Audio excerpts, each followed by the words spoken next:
Greetings. This is TK Trav, aka Travis Magus, here with LVX777. Hope you guys are having a great Monday evening. Today we're going to talk about Mystical Qabalah, Chapter 12. I believe this chapter is Gods Upon the Tree. I believe that's what this chapter is titled and what it's about. There's one way to make sure. Yep, the Gods Upon the Tree, Chapter 12. So it's been a little minute since we read this. We didn't dive in last week at all, mainly because I was preoccupied with things, mostly the shadow work class. Um, Schedule's been a bit busy, so I've had to readjust and reacclimate, but that's all good. That comes with the growth process. So we're back on track here. We're going to do this chapter. This is actually a pretty short chapter, less than 10 pages, so it shouldn't take us too long. I predict maybe an hour and a half if we take it nice and slow. But this is a good chapter. I mean, this is a great book, so everything here is good. Serious Suit 888. Peace, bro. We got to reschedule. We got to reschedule.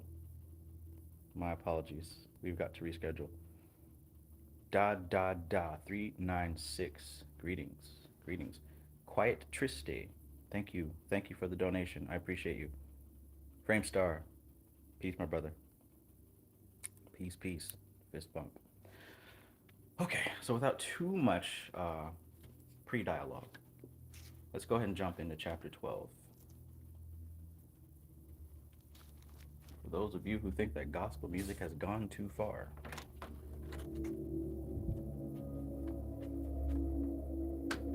my brother, can't you see? I got the victory.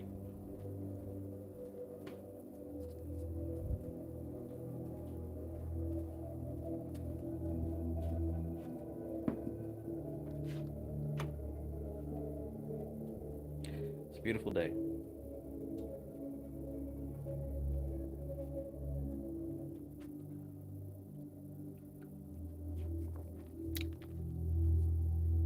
Ah, yes, hot coffee.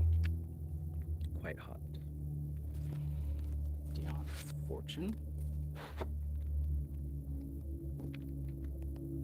So, if you're in the building and you're watching this video and you are excited to learn a little bit about the gods upon the tree, take that thumb of yours and tap the like button. Right now, we've only got 6 likes, and there's like 3 times as many people in the chat. Come on.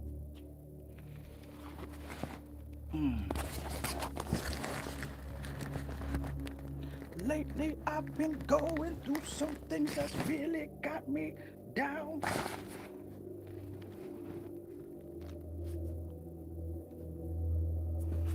I can't explain it.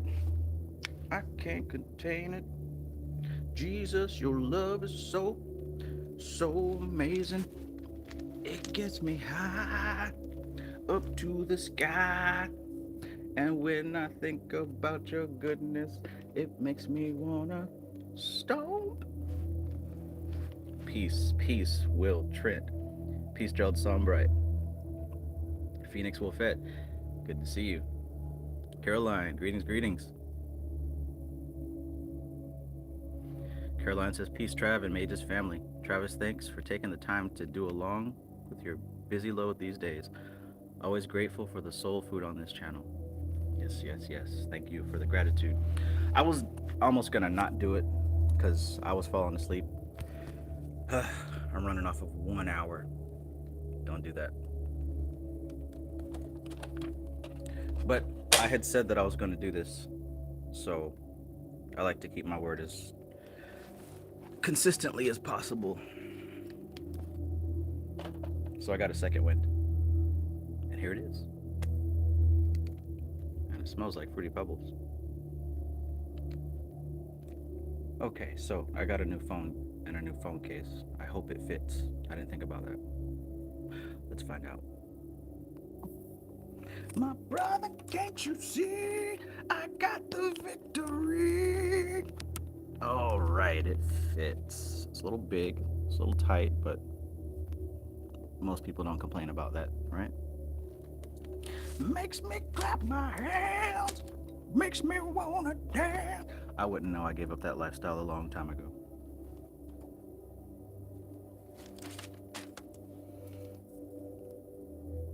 Being a monk, living in the solitude of my room.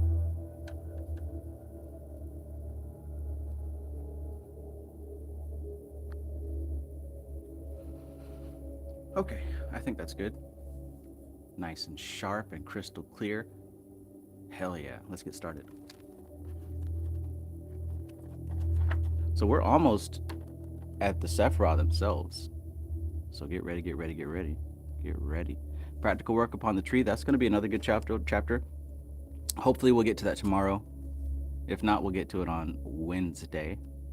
But today we're going to do Gods Upon the Tree. It's pretty short, like I said. It won't take us more than an hour, maybe an hour and a half if we get to some gems that need to be polished and dusted off, which is highly likely considering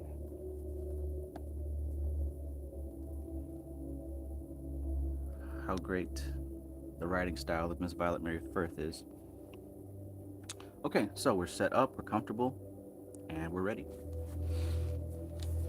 There will be no popping of cans because today I'm sipping on some coffee. Speaking of which, Elephant Venom says you drink coffee late at night. Well, you gotta understand, I don't follow time the same way that I used to or that most people do. Like, I don't have anywhere that I have to be, so my schedule is mine. And I prefer to be up late at night when everyone else is asleep so that I won't be disturbed at all. Like, the chance of being disturbed goes down to zero. Do you know how peaceful that is? To know that you absolutely won't be disturbed by anyone. No phone calls, nobody rummaging through the kitchen, nobody asking me no questions. I prefer to stay up late at night. So I usually wake up around noon or 1 o'clock, and I go to bed when the sun goes down. I love it. I love it. But yeah, with all these consultations, I have to kind of adjust my schedule because, you know. But anyways, that's not your problem. It's not anybody's problem. Yes, I drink coffee late at night because it is what it is. Sunshine Chick, good evening. And thank you for that book recommendation. I bought that book instantly.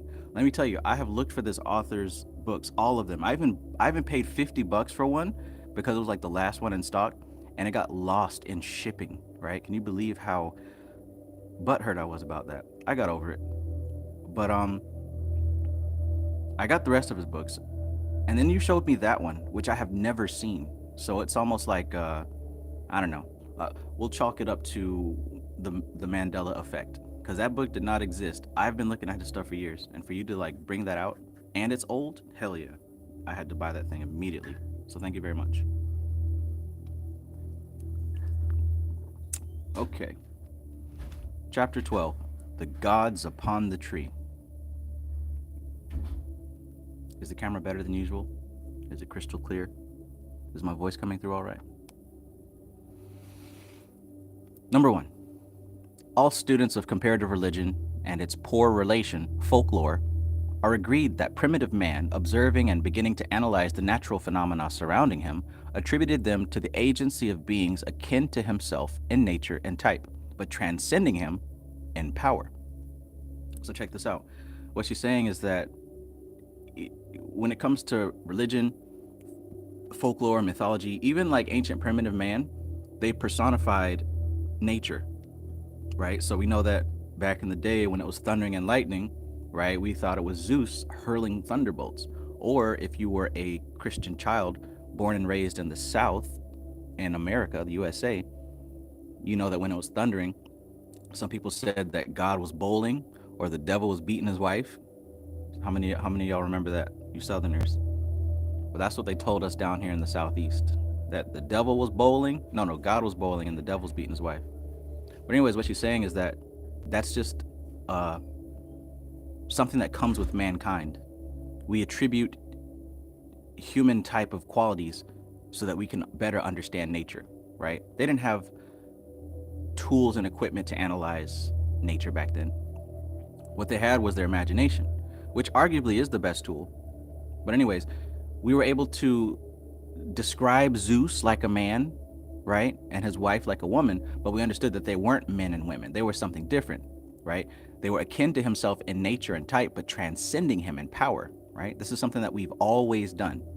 They say that man made God in his image. Well, we could also say that God makes man in his image. That's just a quality of humanity.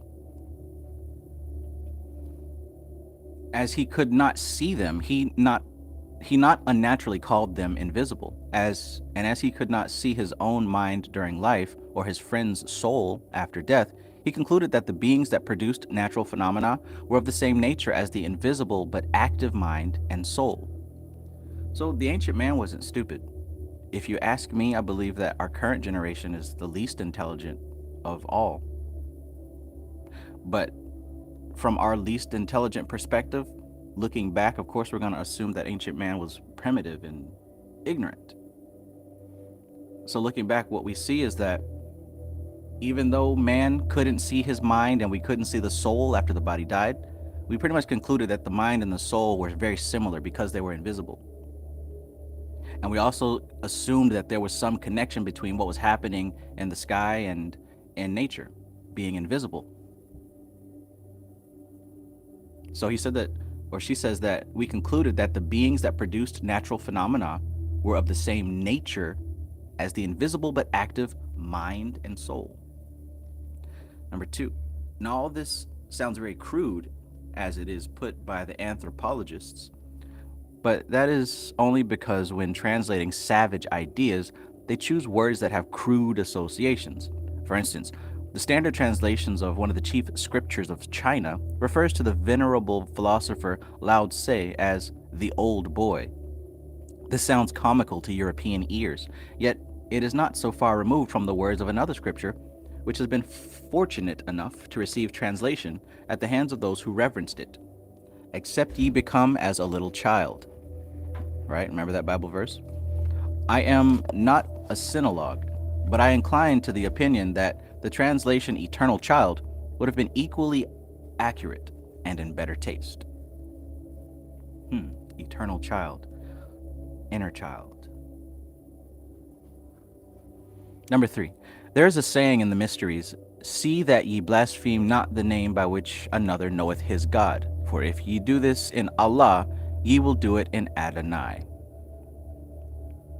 It's a good quote. Another quote goes, watch how people treat each other, right? Because if you see somebody treating somebody in one circumstance, chances are, if you ever found yourself in that circumstance with that person, it wouldn't be too far-fetched that they would treat you that way, right? So in other words, if you're hanging out with somebody and everything's cool, and then they, like, say you might go to a restaurant and they treat the server like shit, or, you know, they might steal something from somebody or just do some shiesty behavior, right? You might think, oh, well, that's my friend and that's how they do it. But all it would take is a flip of scenario for them to do that to you.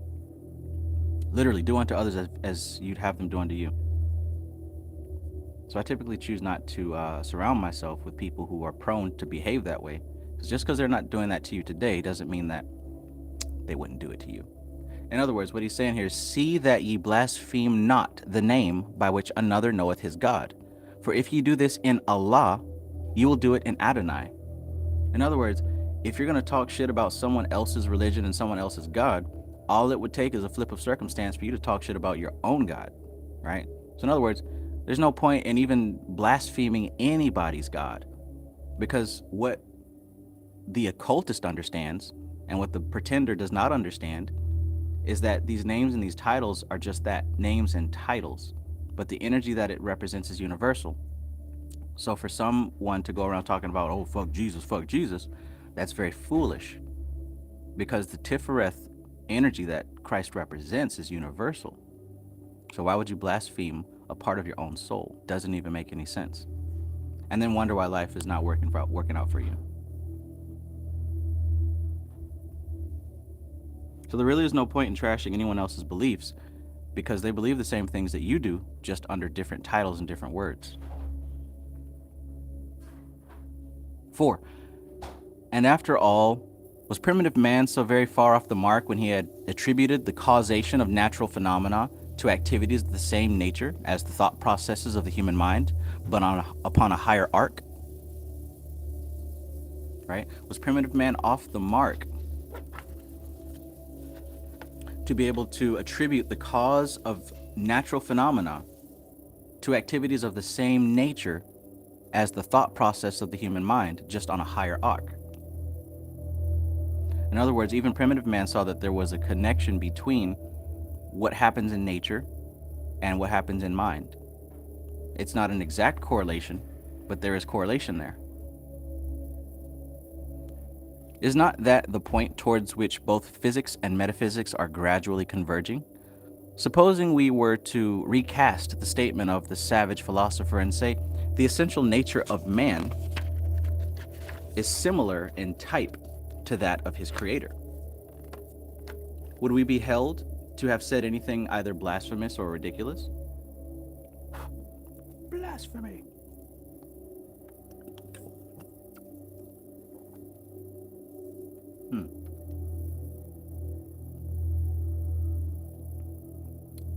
Usually we got comments galore. I ain't seen a comment in 10 minutes. Are y'all all right? Or am I not streaming? Somebody let me know what they really want from him.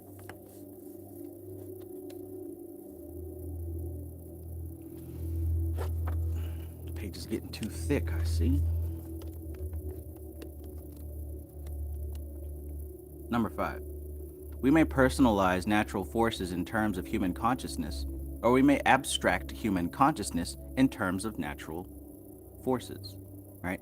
So check that out. Those are two different directions to look from. You're literally talking about the macrocosm and the microcosm, right? Looking up or looking down. So she says, we may personalize natural forces in terms of human consciousness. And basically what that is taking these natural forces and turning them into gods, right? Looking at the thunder and saying, oh, that's Zeus, right? Or looking at the internet and calling it a name, right? The new gods or the demiurge or whatever. We may personalize natural forces in terms of human consciousness. Or, and here's the opposite direction, we may abstract human consciousness in terms of natural forces, right? So that's going the opposite way. That's taking human consciousness and expanding it to where it can connect with and identify with something cosmic.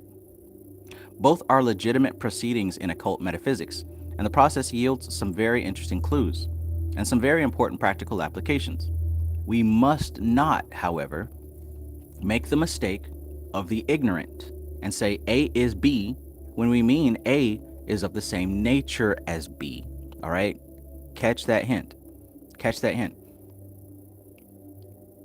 Some things are similar but different, right? So she says, never make the mistake of the ignorant. The ignorant says A is B. But in truth, what we're saying here with all this metaphysical stuff, what we're saying here with all this spiritual stuff is A is of the same nature as B. So you could say that Zeus is of the same nature as thunder and lightning. Thor is of the same nature as thunder and lightning. But that doesn't mean that thunder and lightning is Zeus and is Thor. No, it's of the same nature. You feel me? It's of the same nature. The same way that cash money is of the same nature of chesed, right? This is not chesed. No one would ever mistake this for chesed. But it's of the same nature. It's related. So don't try your best not to do that when trying to understand these deities and these entities. You've got to remain loose and flexible in your understanding if you want to understand much.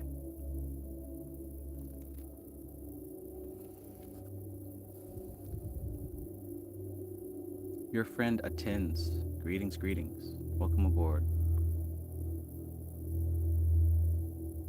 Adrian the Great, peace. Thank you. Stuffed Dog, what's good? What's good? Alligator, peace and greetings. Y'all all right?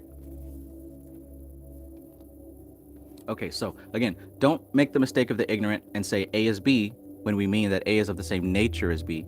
But equally, we may legitimately avail ourselves of the Hermetic axiom, as above, so below. Even Dion Fortune read the Qabalah. Higher understanding, peace. As above, so below. Because if A and B are of the same nature, the laws governing A can be predicted concerning B. What is true of the drop is true of the ocean. Roll that beautiful bean footage. What is true of the drop is true of the ocean. Consequently, if we know anything concerning the nature of A, we may conclude that, allowing for the difference in scale, it will apply to B. Right? Allowing for the difference in scale. So in other words, if we were to talk about a person who is a banker as a job, right, and compare them to chesed, use them as a symbol for chesed, then the rules that apply to bankers, or the rules that would apply to chesed, would apply to the other, but it would be in a different degree, right?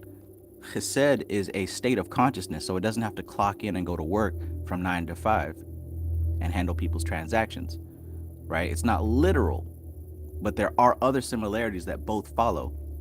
And it's in connecting the dots between the similarities is where you start to really get a clear picture of the type of energy you're working with. Let me know if that does not make sense.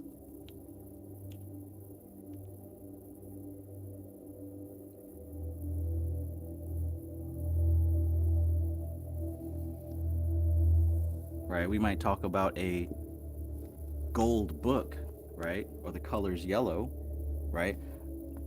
And if we look at it Kabbalistically, gold and yellow relates to Tifereth. So I guarantee you that there are some correspondences that you can cross-reference between Tifereth and the gold book, right? Tifereth is not a book. The book is not Tifereth, but there are going to be similarities, and there are rules to the similarities. And in understanding those rules of the similarities, we can start to be able to predict how the energy is going to move. Again, let me know if that doesn't make sense. Because that's what we're talking about here. How to read the energy involved with different symbols and different applications of the tree. Continue. This is the method of analogy used in the inductive science of the ancients. And provided it is counter-checked by observation and experiment, it can yield some very fruitful results and cut out many leagues of the weary wandering in the dark. So a lot of people do not have success with this stuff because they don't do the actual science, which is what she just talked about in verse number 5, okay? This is why it's important to build up your library of correspondences so that you can cross-reference and cross-check how the energy is to behave, not just so you can collect ideas, right? It's not just to collect ideas. You want to gather multiple correspondences of Tifereth, not so you can say, oh, well, Tifereth represents Jesus and also the Son and also the Savior, right? It's not just about naming what it represents. You want to do some analysis. What do those things all have in common? We all remember when Zeitgeist came out, right? And it was like this big deal. Oh my God, Zeitgeist. And there were like 12 crucified saviors. I thought there was just one, right? A lot of people really woke up based on that Zeitgeist movie. But basically what they were showing was just the correspondences of all these savior type of archetypes and the sun.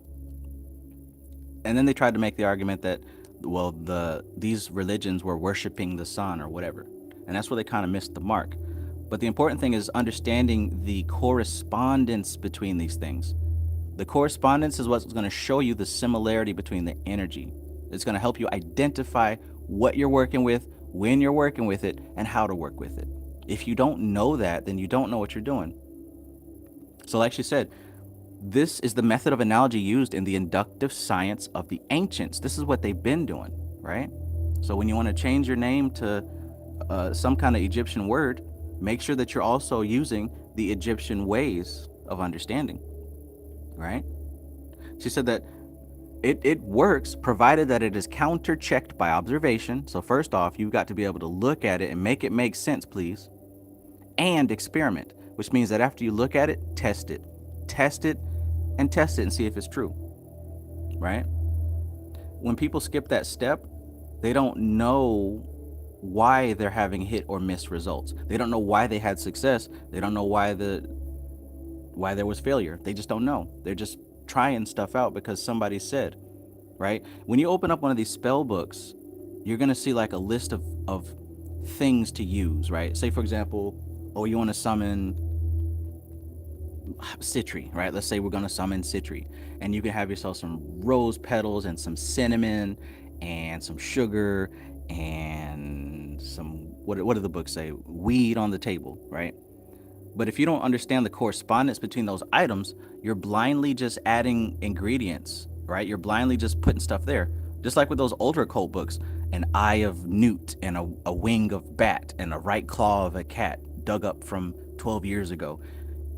Without understanding the correspondences of those items, you're literally just collecting random stuff and hoping that magically it will make sense. Do you get what I'm saying? It's not about the tools. It's not about it's same thing with crystals, right? Why is an amethyst good for opening your third eye? Can anyone tell me that? Why would an amethyst be good for opening the third eye? Based on what I just talked about and what she just said in verse 5, why would an amethyst be good for that? Why would tourmaline be good for absorbing negative energy? Why? Why would that be the case? Based on what she just said here. See, this is how I can tell if anyone's listening.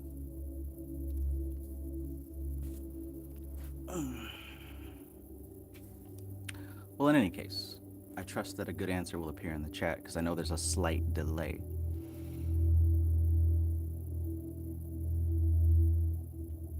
Stuff Dog says color association. Caesar says godly properties. Well, we're trying to get away from saying godly properties because, you know, what can you back that up with? What we're talking about here is correspondence. So, for example, amethyst, Stuff Dog said color association, right? So we know if amethyst is purple, violet, if you look at the third eye itself, which is a symbol, right, a chakra, what color we're dealing with? Violet, right? So the association there would be that there's a color association. That's one. And there's others. The same thing with tourmaline. It's black, right? And it's said to absorb negative energy. Well, if we look at the tree of life, the sphere of Binah, Saturn, black, the womb, the void, right? Framestar Film says vibration behind the color. Precisely. Sunshine Chick says correspondence. Right. Right. So that's what we're talking about. That's what we're talking about here. Provided that it's counter-checked by observation and experiment. So don't just say, okay, well, amethyst is going to help me open up my third eye, and then you just buy an amethyst and like you just put it on your forehead, or not even. Let's just say you just carry it around in your pocket, right? You not only do you want to observe, but you also want to test. You want to experiment. What if there's a better way to do it, or what if it doesn't really work out for you? The only way to know is if you test it out. So building up your library of correspondences through study and through practice, but mostly through practice, this is how you're going to be able to become good at working this magical stuff. Because here's the thing, like I said, those old grimoires, it's going to say you need to collect an eye of newt, a wing of bat, a tail of cat. If you don't know why, if you can't find those items, you're going to feel inside that the ritual is not going to work for you, right? But if you understand correspondences, guess what? You can replace eye of newt with something that makes sense. You can replace wing of bat with something that makes sense, something more modern. That's what I did with the Goetia, right? I didn't have all them damn tools, right? I didn't have all those tools or the space. So I didn't wing it. I knew roughly what was trying to be said during those rituals. And I did my best to supply things with different correspondences. So I didn't have all the tools in the beginning. I didn't have a wand and a chalice and a sword. So I added things that in my mind related with the four elements. When I was super broke, guess what I did? I went to the dollar store and I bought a blue candle, a yellow candle, a red candle, and a green candle. And I put those at the four corners of my altar, and I knew it would work because those represented the four elements. I understood that I needed some balance and some harmony, right? That's why they have those four magical weapons.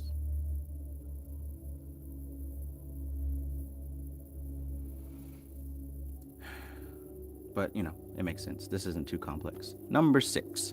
The personification and deification of the natural forces was man's first crude and shrewd attempt to evolve a monistic theory of the universe and save himself from the destructive and crippling influence of an unresolved dualism. As age by age extended his knowledge and elaborated his intellectual processes, he read more and more significance into the first simple classifications. Nevertheless, he did not discard his original classifications because they were fundamentally sound and represented actualities. He simply elaborated and extended them, and finally, when he fell on evil times, overlaid them with superstition. So now that we are in these evil times, the science, because look, I keep saying that this stuff is a science. That's not just to sound cool. It is a science. But the ignorant has overlaid superstition on top of the science. So for most people, it's not a science. For most people, it's a superstition, right? That's why I like to ask why. I like to ask the question, why? Not to make anyone look stupid, but because I want you to understand that you're doing this for a reason. And that reason is either because you believe it or because you heard somebody else say it. You feel me? Stuff Dog says, what chapter and verse are we on? We're on chapter 12. This is verse number 6. So this used to be a science because they understood the law of correspondence. They understood all the Hermetic principles, and things were good. But as we got closer and closer to the rule of Christianity, the science became covered up by superstition. Now you're carrying a penny in the front of your shoe. Why? Because somebody's grandma said it would bring you good luck, right? And it probably does work. But you can't explain why. You can't explain why. All you can say is, well, my grandma said to do it, right? And there's a lot of little things like that. Not long ago, we all sat up here and we talked about how when we're feeling sick, we can drink some ginger ale and we'll feel all right. We can't really say anything to back that up other than our grandmother told us it would work, and it worked, right? Bobby healed himself with peach soda. I bet you he had an understanding and a belief of why it would work. Because it's not about the peach soda. It's about your understanding of who and what you are.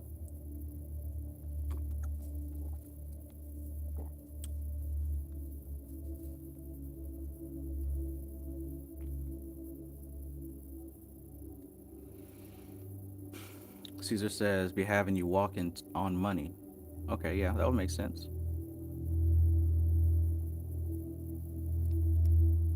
I'm walking on sunshine. Wow! Doesn't it feel good? Shoot, if that was my reasoning, then I'd put $20 bills in my shoes, right? Why a penny? Probably has more to do with the copper and Venus. Right? Let's continue. So, basically, what she's saying in verse 6 is that all this information has been collected and tested and grown, and it was on the menu of the day. But as we got closer to where we are now, a lot of it has been covered up by superstition. Aw, useless familiar. Thank you very much. I appreciate that. Thank you for the donation. Dun, dun, dun, dun, dun, dun, dun, dun. I'm walking on sunshine. Whoa! Hey, let's get that like button. We have more people in this chat than we have likes on the video. Please hit the like button. I mean, how else will I know that you like this? How else will I know? Number 7, we should not therefore regard the pagan pantheons as so many aberrations of the human mind, nor should we try to understand them from the viewpoint of the uninstructed and uninitiated. We should try to find out what they must have meant to the highly intelligent and cultured high priests of the cults in their heyday. Like I said, in the past, these people were way more intelligent than we are today. We're taught that this is the smartest generation and the smartest time, and we're so technologically advanced. That is simply not true. Simply not true. And if you study history for real, not just what you learned in the 8th grade, if you study actual history, you'll start to see signs that the previous cultures were not as ignorant as we have been led to believe. If anything, you can open your eyes clearly and see that the majority of people today wouldn't be able to survive without these creature comforts that we have. So she said we should try to find out what they must have meant to the highly intelligent and cultured high priests of the cults in their heyday. The high priests of these different cultures were geniuses, right? Not because they were born geniuses, but because, just like what we learned about yoga, these were people who purified themselves to the point that they were able to elevate their awareness and see reality for what it was. And in having that responsibility and that task and that honor to be able to do such a thing, they were the ones who created the culture and created uh, the society so that people who didn't do the work to reach up that high, they could still have access to the cosmic power that is inherent to everyone, right? So when we look at these symbols and we look at the ancient cultures and religions, we don't want to just look at them as superstition and spooky myth. We want to try to figure out what these gods, goddesses, traditions, rules, we want to know what these things meant to the highly intelligent, cultured high priests of the day, right? And believe it or not, like these highly cultured high priests, these are the ones who have always ruled the world, not politicians, not celebrities, but the high priests, because they have the highest degree of understanding. I believe it was in what was it? Was it Gyan Yoga or Karma and Karma Yoga? But Swami Niranjanananda Saraswati said that the person with just 1% more intelligence rules everyone else. And rightfully so. Rightfully so. You want the Illuminati to run the show, right? You want the illuminated ones. You want the intelligent ones. You want the ones who are able to see clearly to drive the ship. You don't want somebody who's deaf, dumb, and blind and inexperienced to drive the ship, right? Do you? And how many people got offended when I said you want the Illuminati to run the show? How many people felt a twist in their gut? Could it be that when I say Illuminati, I'm not talking about that shit that you're talking about? Could it be that the word may have been tainted? Because what does Illuminati mean? Does it mean group of old white men in business suits plotting to kill everyone and reduce the population or whatever it is you're talking about? Ask yourself where you got that from. Where did you get that belief from? Did you see it? Did you hear it from with your own ears? Did you even read it? Where do you get that from? I promise you got it from a wild YouTuber who was scared. and just like greetings, Maestro, greetings. Just like what MC Maestro says here, he said niggas put Future and Drake on their Illuminati. Right. So now you're thinking that these rappers are Illuminati. Like that alone clearly demonstrates that there's a lack of understanding of what we're talking about.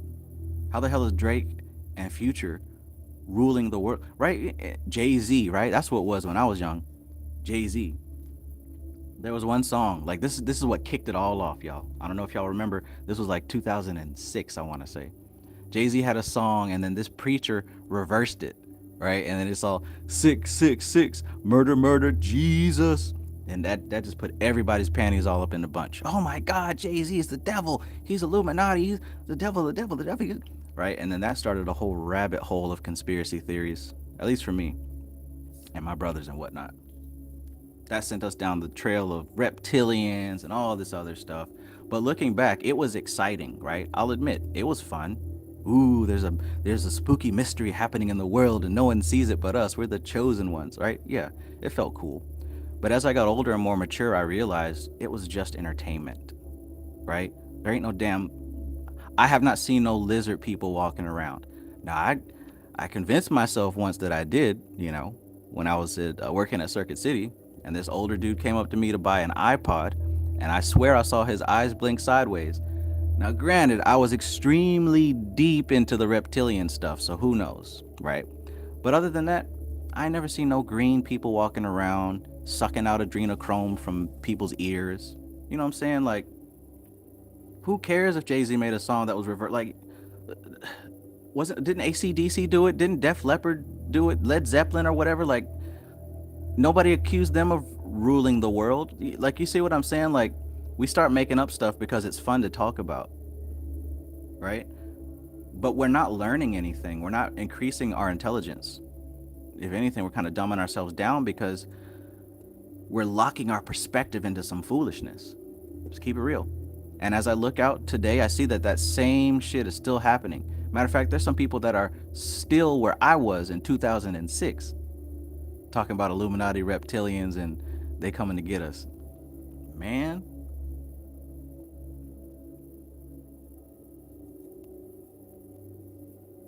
But I digress. Murder, murder, Jesus. MC Maestro says, my dad had the Alex Jones dads off rip. At the same time, my first Muslim friend started talking about the Illuminati. Yeah. And it's a switch happens because they don't want to talk about that stuff at first. But then something catches their eye and then they become obsessed, right? And all that stuff that you told them, they find out for the first time and they're trying to tell you about some shit that you've been telling them about, right? It's just a mess, man. It's just a mess. But it's a phase, right? It's a phase. Christopher Ramdatan says, Scooby-Doo and the Mystery Machine on that case. Right. Scooby-Doo detective work.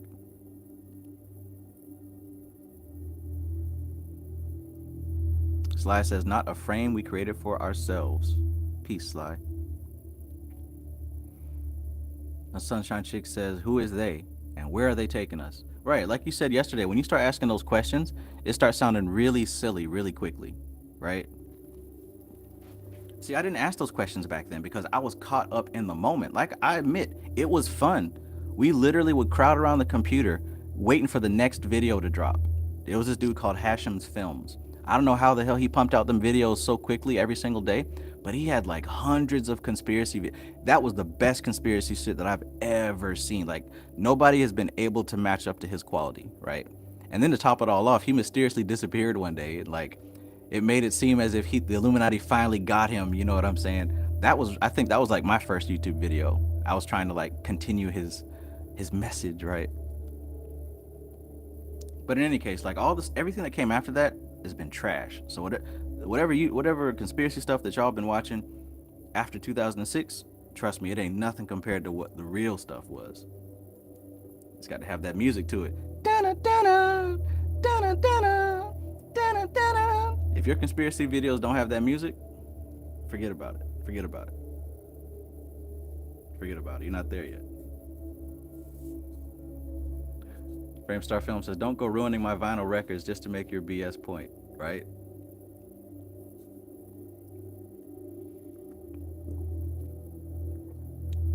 Oh, Lord. Stuff Dog says, my grandma's neighbor got mad at me last week because I told him the white man was part of nature. And you know what I'm saying? Like, look at the ridiculous stuff that we have to convince ourselves to believe just to justify these theories. You know? To look at another human being and say, oh, you were actually not a human being, but you're some kind of creep. Like, isn't that the same thing that happened to them, to you, to us, and not long ago? You see how that goes back and forth, like foolishness.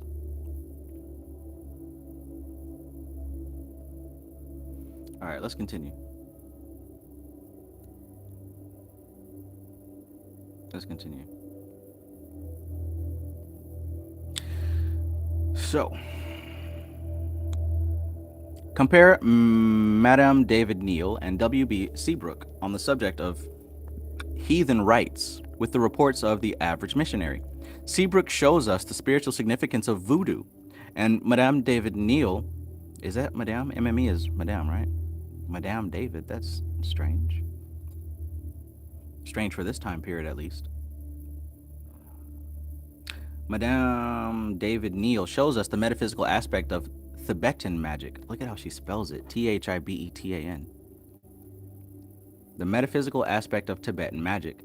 These things appear in one way to the sympathetic observer who wins the confidence of the exponents of these systems and succeeds in being received into their holy of holies as a friend, and who goes to learn instead of merely to observe and ridicule.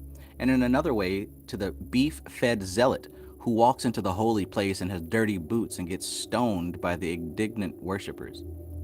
Now, back in her days, she doesn't mean stone the way that you think. When she says stone, she means that they literally threw big heavy rocks with the intent to kill. So in other words, These things appear in one way to the sympathetic observer who wins the confidence of the exponents of these systems and succeeds in being received into their holy of holies as a friend, right? So that's a foreigner coming, and then the people of the religion accepting that foreigner and saying, okay, yeah, he's cool. He can come to the cookout. Let us show him about our religion because he seems like a cool guy. Him versus he who goes to learn instead of merely to observe and ridicule, right? And in another way, to the beef-fed zealot, right? We'll say the average American who doesn't give a damn about this stuff, who walks into the holy place in his dirty boots and gets stoned by the indignant worshipers.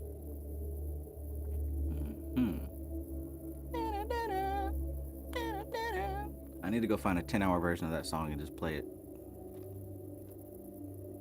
That'll like undo all my shadow work. Sitting up in here paranoid. MC Maestro says, nah, Crawley was a cross-dresser. Okay, well, you know. I wouldn't put it past him if he's good at channeling spirits, because sometimes, you know how you have to, how they say that rock stars and rappers, when they come perform at the venue, they have, I think it's called a runner, where they like have to have certain things, like a bowl full of red M&Ms and water bottles with the labels ripped off. Some spirits come with their own demands, which is kind of what we're talking about here, right? Understanding those demands first. Number 8. In judging these things, let us consider the form Christianity would present if approached in the same way. Unsympathetic observers would probably conclude that we worshipped a sheep, and the Holy Ghost would yield some spectacular interpretations. Let us credit other people with using metaphors if we do not expect to be taken literally ourselves. The outer form of the ancient pagan faiths is no cruder than Christianity in backward Latin countries, where Jesus Christ is represented in topper and tails, and the Virgin Mary is lace-edged pantaloons. That'd be an interesting picture. Jesus Christ with a top hat and a tuxedo on. Virgin Mary with a Birkin bag. Red bottoms. BBL. Oh, Lord.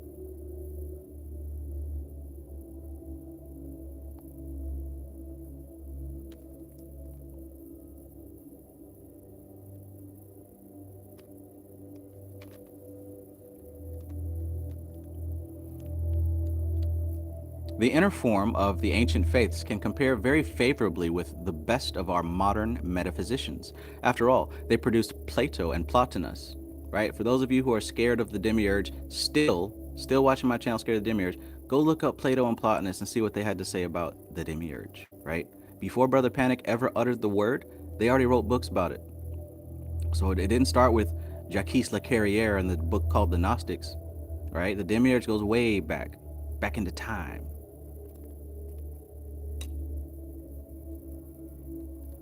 The human mind does not change, and what is true of ourselves is probably true of the pagans. The Lamb of God, which taketh away the sins of the world, is only another version of the Bull of Mithra, which does the same thing. The only difference being that the ancient initiate was literally washed in blood, and the modern one takes it metaphorically. Autrus temps, autrus mores. So yet again, why she said in the beginning, you know, don't blaspheme Allah, because in a different circumstance you will blaspheme Adonai, right? So we talk about the Lamb of God, which taketh away the sins of the world. That's no different from Mithra, who was the bull of God, who literally washed his followers in blood, right? The same way that today you go to church on Communion Day and you get that grape juice, that sip of grape juice, and that weird paper cracker thing. Well, hundreds of years ago, that was actual flesh and actual blood, right? Number 9.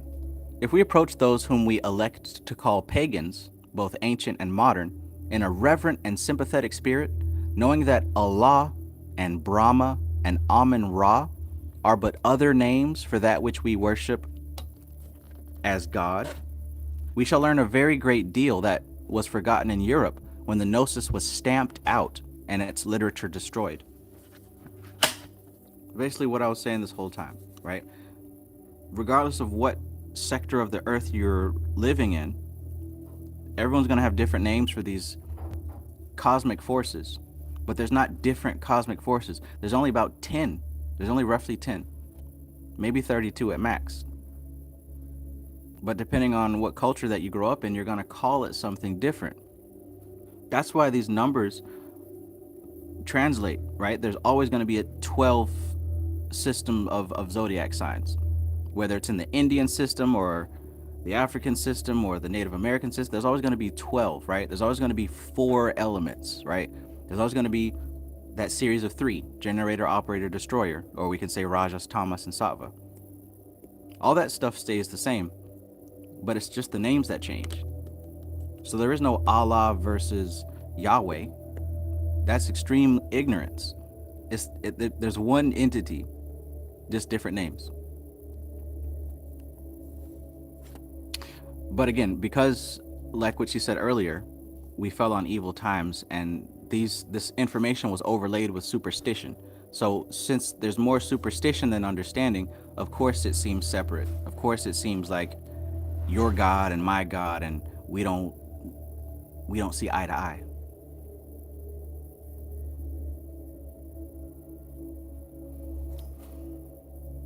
The Bible says. A little sip of grape juice, man. And they don't even bring it around for seconds either. You got nerve to make you wait for 2 more hours before you get that fried chicken.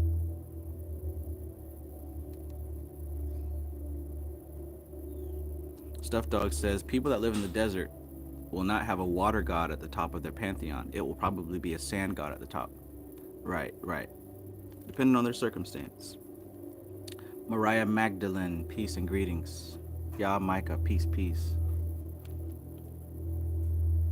Number 10, we shall find, however, that the pagan faiths present their teaching in a form that is not readily assimilable by the European mind, right? It's not readily assimilated by the European mind. And that if we are to arrive at its significance, we must restate it in our own terms. We must correlate the metaphysical concept with the pagan symbol. In other words, what she's saying is, even though these forces and this information is universal, it has to be digested in your own language, right? Which is part of the reason for this book study.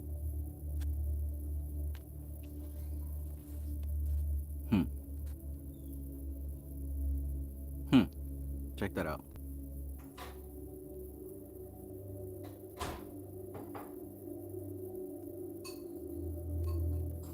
Mariah says, how's the lasagna? It's my favorite. Did you catch the game last night?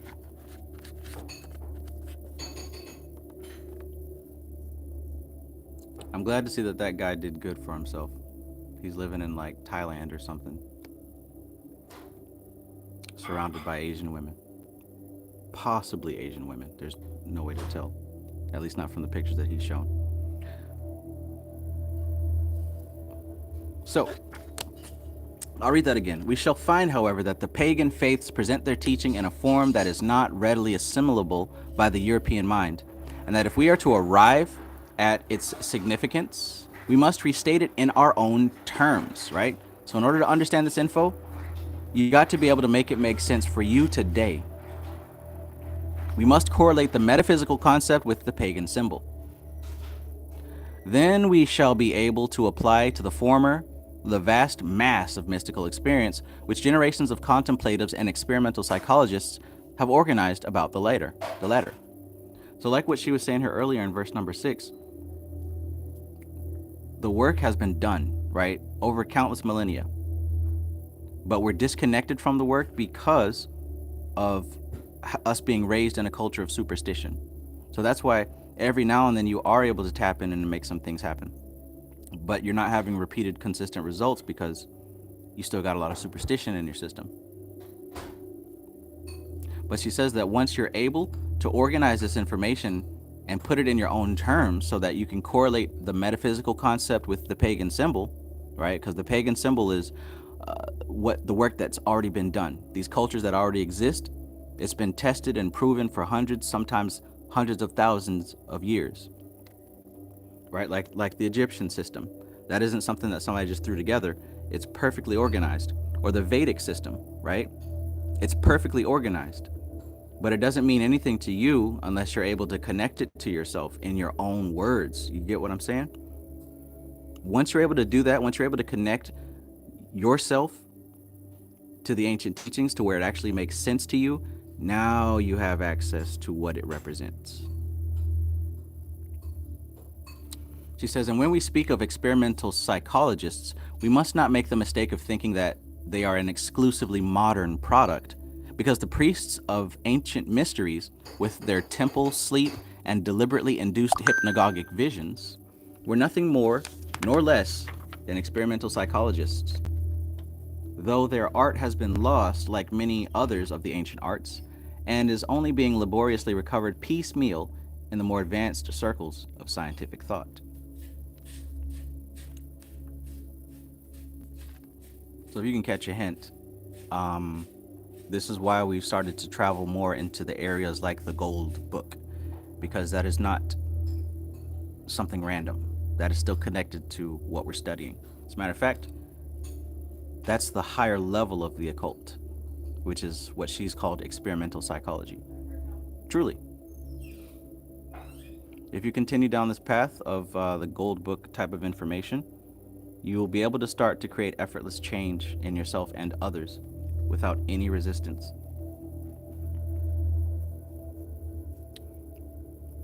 Hopefully your structure is in order before you come across that kind of power.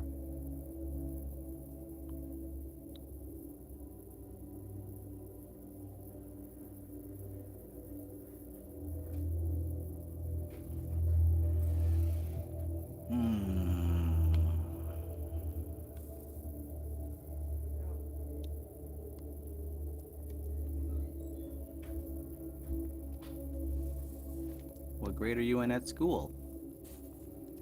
If you have the book, look at verse number 10 and see what she just said about experimental psychologists. All right? You know what the hell she's talking about. We got a whole new name for it now. And I have a whole, now, bookshelf full of books that I'm not going to show on camera related to experimental psychology. Because that's the real occult. All the stuff we're looking at now, this ain't the occult stuff no more. This is kind of open, right? The real occult stuff that actually facilitates change rapidly, that's the real occult stuff, and it's somewhat experimental, and it's still being developed, and it definitely ties into Qabalah. I found indisputable proof now that this experimental psychology has been developed as a result of Qabalah and yoga. So we're on the right track. I'm on the right track, I know that. If you're not paying attention and flirting with girls in the chat, I ain't gonna call no names. Pay attention.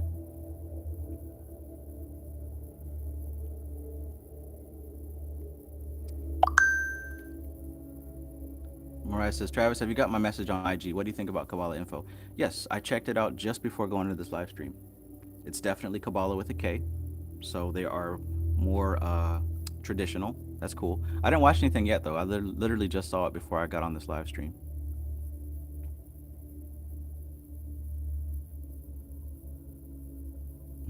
Scott Russell, peace. All right, let's continue. I be trying to drop hints, and I don't even know if people are hearing the hints that I drop, but I will trust that out of all the people here, somebody caught it. All right, let's continue. 11. The method used by the modern initiate for interpreting the language spoken by the ancient myths is a very simple and effectual one. He finds in the Kabbalistic tree of life a link between the highly stylistic pagan systems and his own more rational methods. A Jew, Asiatic by blood, and monotheistic by religion, has a foot in both worlds.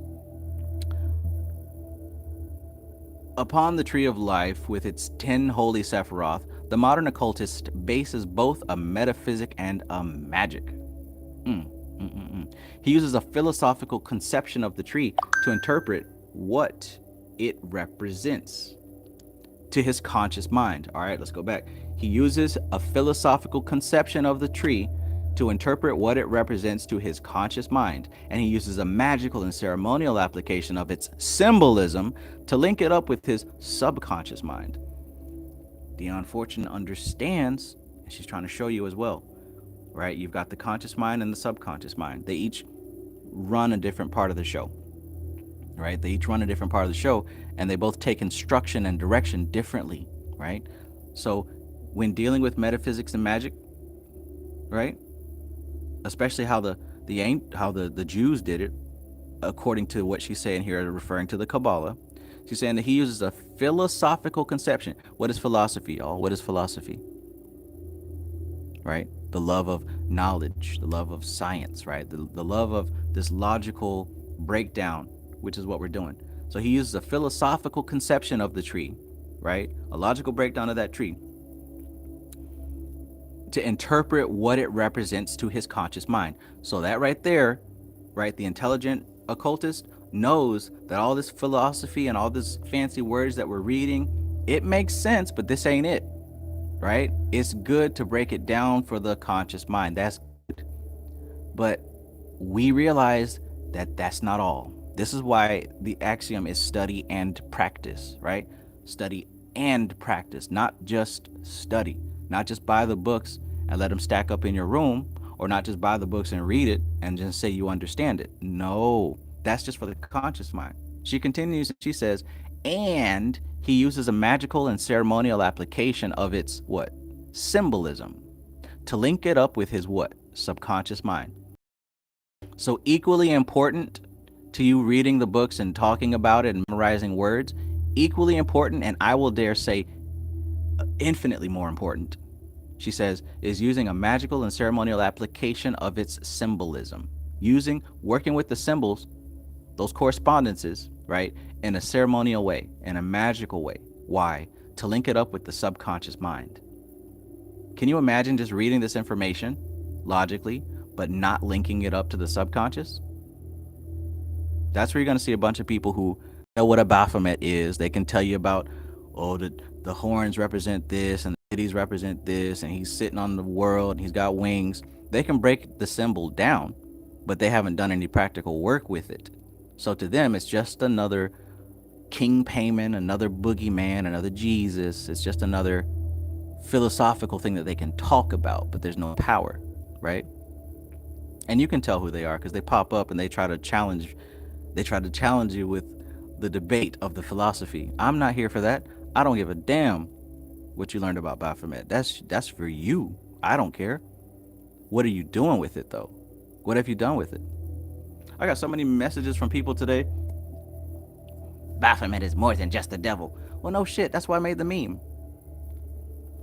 Well, why don't you tell me what Baphomet represents? No. Why don't you get off my page? Right? It doesn't matter. Let me rephrase that. The philosophy is important, but what's even more important is the application of the symbolism, right? Right?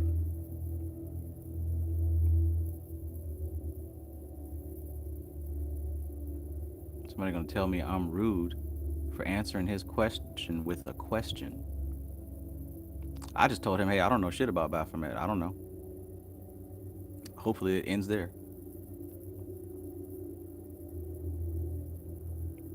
Heavy, heavy stuff. I love it. I love it. Vincent El Cristol, peace, peace. Mariah Magdalene says, I want to show you the notes I took. Let me donate some plasma a couple more times. Oh. MC Marshall says, Travis Givuris. Yeah, man. I didn't expect all that. I felt like a celebrity, though. Even B.O.B. commented on my Instagram. Had to be a Baphomet post, though, right? Hell yeah. See, I thought making a post about Bobby Hammett got me some attention. I need to start posting Baphomet more. Did you know that Baphomet is more than just a devil? Baphomet Man, did you even watch the video? This ain't even about Baphomet. I could have said anything else.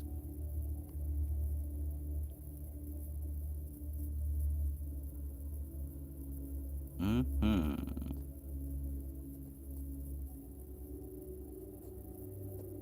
Stuff Dog says, I just got 2 Baphomet t-shirts today. LOL, kick ass. Yeah, and I was watching Arius' stream, Corporeal Chaos Consulting. He had a Baphomet shirt on. And I don't think he saw my thing because I posted it just before his started. So that was a crazy, coincidence, if you will. I've been seeing Baphomet all day long. But anyways, let's continue. Mariah Magdalene says, I helped you in the shadow realm. I helped you build a spaceship in your dream. And you showed me how to do it without lifting a finger. I built it. Hell yeah. So that would go under the symbolism aspect, the practical aspect, right? So here's what you do. Now that you got this, so check this out now. It comes as a team. It comes as a team, right? So now that you've got the symbolism part of it, go back and see if you can break down the philosophical aspect of it, right?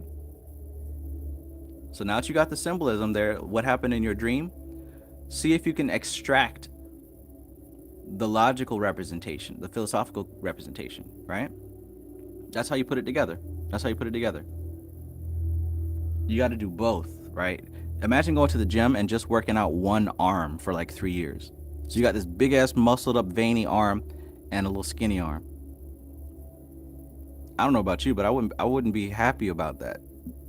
Well, that's what we're doing when somebody just focuses on the philosophy or just focuses on like the symbolic experiences. Got to do both. Got to do both.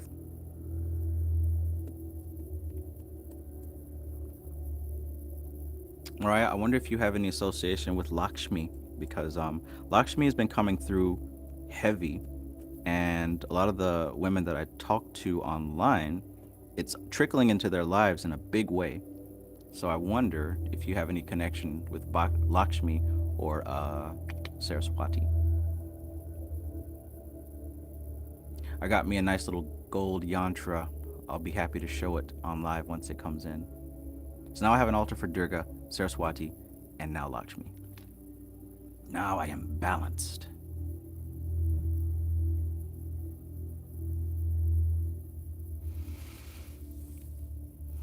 Bagplay says, does Qabalah help decode dreams? It can once you fill up your library of correspondences. If you have no correspondences, no symbols to attribute to the tree, then it's borderline useless to you. That's why I keep saying you want to build your library of correspondences. That's one of the most important parts of your job as an occultist, to build your library of correspondences. I can't stress it enough. I can't stress it enough. Every time you see a god or a deity or an energy or some kind of anything, find out how it fits on the tree. Build that library, right? Because think about it. You just asked me, how does Qabalah help decode dreams? My answer is yes, but not if your library sucks. So the more symbols that you have, associated with the different spheres, when you have a dream now, you can associate what was going on.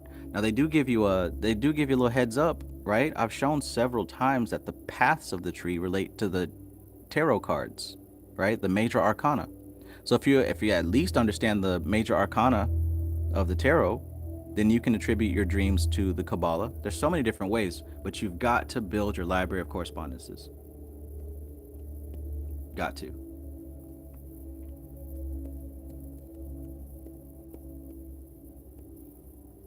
Good stuff, good stuff, good stuff.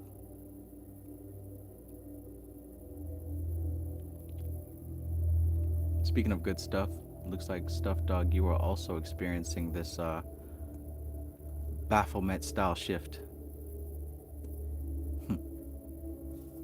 Will Trent says that shadow work got me kind of quiet though. Yeah. Oh boy. And we just now getting started, man. We just now getting started. Got to get the foundational stuff settled first, right? Because we know what happens when you don't have a strong foundation and you start to turn on the power.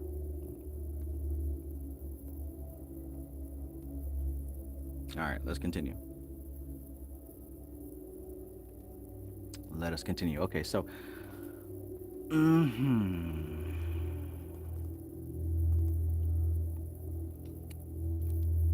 The initiate, consequently, makes the best of both worlds, ancient and modern, for the modern world is all surface consciousness and has forgotten and repressed the subconsciousness to its own great hurt. And the ancient world was mainly subconsciousness. Imagine that. The ancient world was mainly subconsciousness to its own great hurt. And the ancient world was mainly subconsciousness, consciousness having been but recently evolved. What did she say? She said, the modern world is all surface consciousness and has forgotten and repressed the subconsciousness, right? Check this out. The ancient world was mainly subconsciousness, consciousness having been but recently evolved. When the two are linked up and brought into polarized function, they yield superconsciousness, which is the goal of the initiate. Uh-oh. Is that what we're doing when we shine the light into the shadow? Is that what we're doing? But Trav, I thought that I was just getting this course so that, I could come to peace with my parents. No. It's more than that. More than that. If you do this thing right, you're going to get way more than you bargained for. Atropa. Peace. What the hell are you waiting for?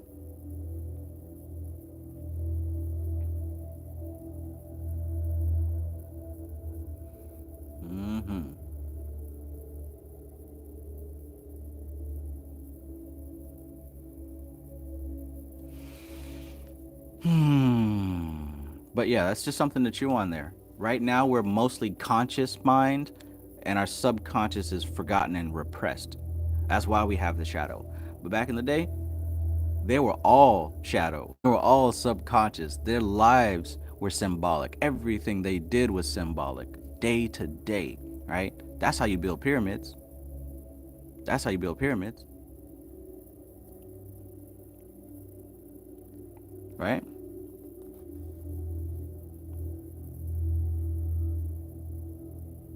So in order for us to go back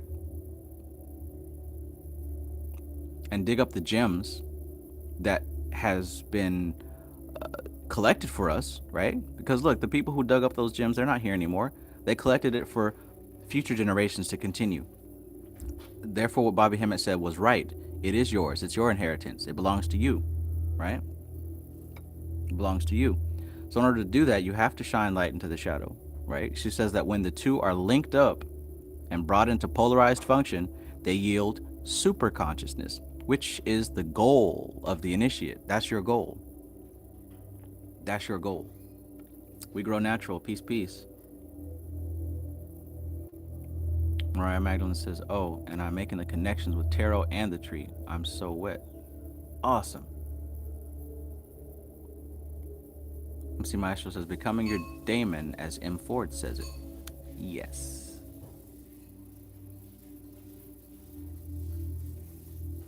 What the hell are you waiting for? Please tell me the deity you were just talking about so I can look for him. Oh yeah, Lakshmi. Lakshmi. Lakshmi. Lakshmi.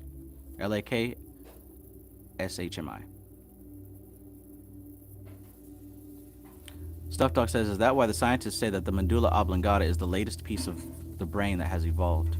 I think so. Alligator says, while shining that light in that big-ass Amazon warehouse again, you all of a sudden realize that the warehouse is infinite. Yes, it is. But I'll tell you what, there's also light switches in there. And if you can find one of the walls, you can cut on a light switch and keep some of those areas illuminated. And maybe when this body is finished with its work, you can camp out in that warehouse and maybe spend some time in there figuring out what to do next. At least that's how I see it. So, number 12, holding the foregoing conceptions in mind, let us now try to coordinate the ancient pantheons with the spheres upon the tree of life. There are 10 such spheres, the 10 holy Sephiroth, and between these we must distribute, according to type, the different gods and goddesses of whatever pantheon we wish to study. We are then in a position to interpret their significance in the light of what we already know concerning the principles by the tree, and to add to our knowledge of the tree that all that is available concerning the significance of the ancient deities.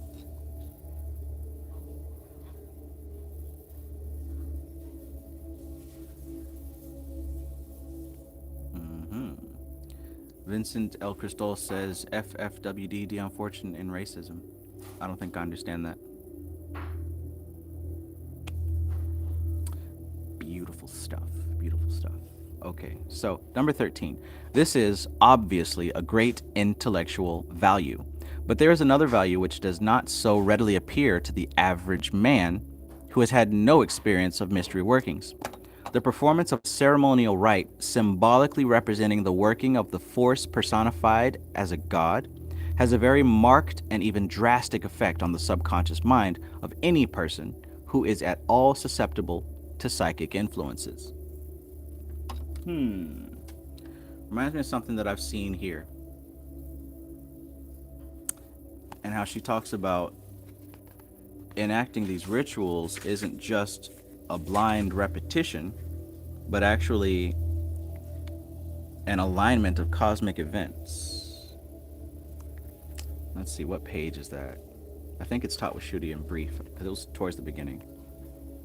Yep. Maybe.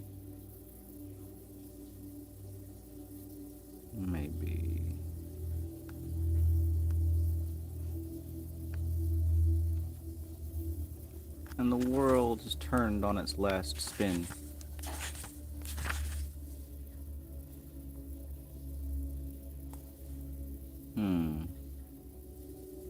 Well, maybe someone else can find it, but in the beginning of one of these chapters, she basically talks about how ritual... There it is. The beginning of chapter 4, right? Look at what she says here.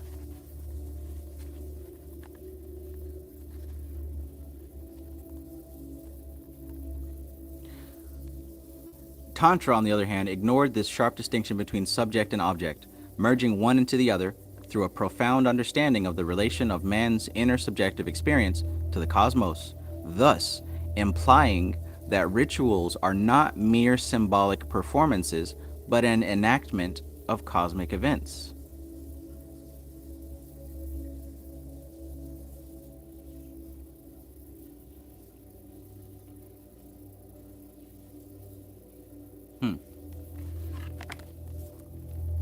The performance of a ceremonial rite symbolically representing the working of the force personified as a god has a very marked and even drastic effect on the subconscious mind of any person who is at all susceptible to psychic influences.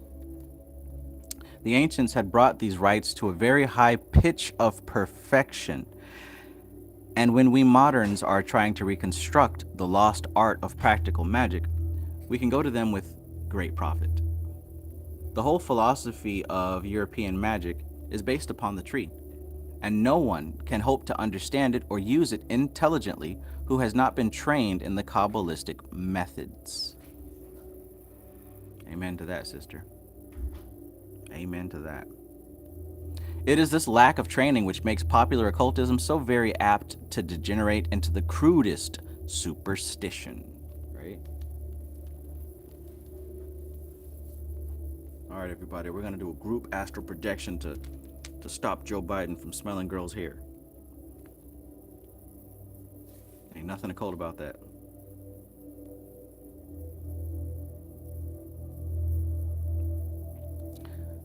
Mariah Magdalene says, worth every penny. I'm about to buy your program. If anyone is new here, this motherfucker is saving lives low key.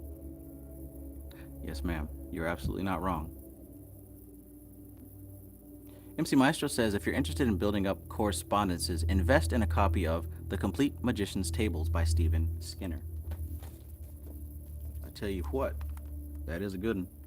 The Complete Magician Tables by Stephen Skinner. If you're interested in building up your correspondences, it covers all these different things, right? A lot of stuff you don't even see on your YouTube. Because what I've seen is that most people don't have a depth of understanding, let alone know what they're talking about. So to get a book like this, you're going to be exposed to new ideas and new concepts. Just look at that. I know the camera on the back of my new phone is pretty crystal clear, so you should be able to see that we're talking about angels, Buddhism, Christianity, John Dee, emblems of alchemy, feng shui, geomancy, astrology, Islam, Judaism, Qabalah, letters, numbers, angels, demons, pagan stuff, rainbow color scales. They got Goetia in here. They got sacred geometry. They got tarot. They got Vedic and Hindu information, I Ching information, right? The orders of the different, orders from the initiate all the way up to the epistemists. A lot of good correspondences here. This is one book of many. One book of many, but this is one that definitely won't steer you wrong if you're serious. Thank you for that suggestion, MC Maestro.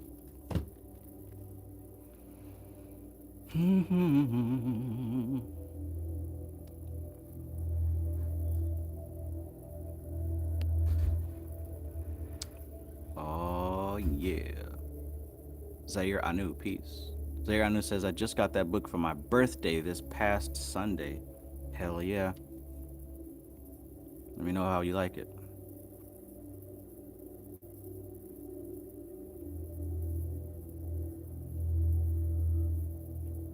Right, Magdalene says, gems and jewelry. Lily June says, peace, popping in this awesome evening. Yes.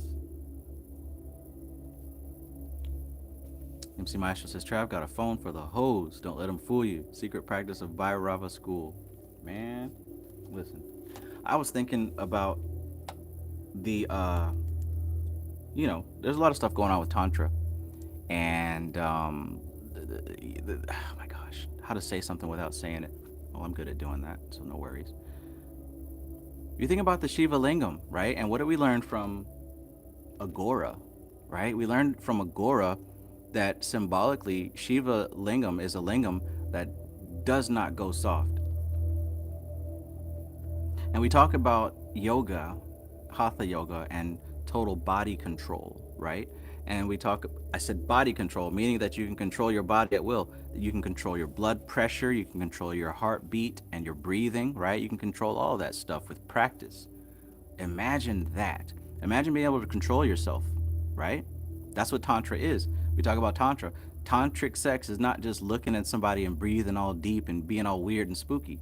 No. Tantric sex is producing non-attachment, even during a moment like that.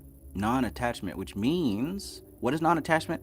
Non-attachment means that you're able to maintain your frame. You're able to maintain your frame regardless of external influences. So honestly, one of the goals of tantric sex for the male is to be like the gods. Let he who has an ear heareth what the Spirit saith to the churches. So when you talk about practice makes perfect. You want to practice some self-control so that you can stay strong no matter what waters you may drown upon. But enough of that. This is not the audience for that type of conversation. You guys want to hear about Qabalah. I got 2 phones. MC Maestro says, with the lingam, you need a strong foundation, right? That's what tantric sex is. Not just looking at each other all weird and breathing and shit. The tantric sex isn't even about the sex.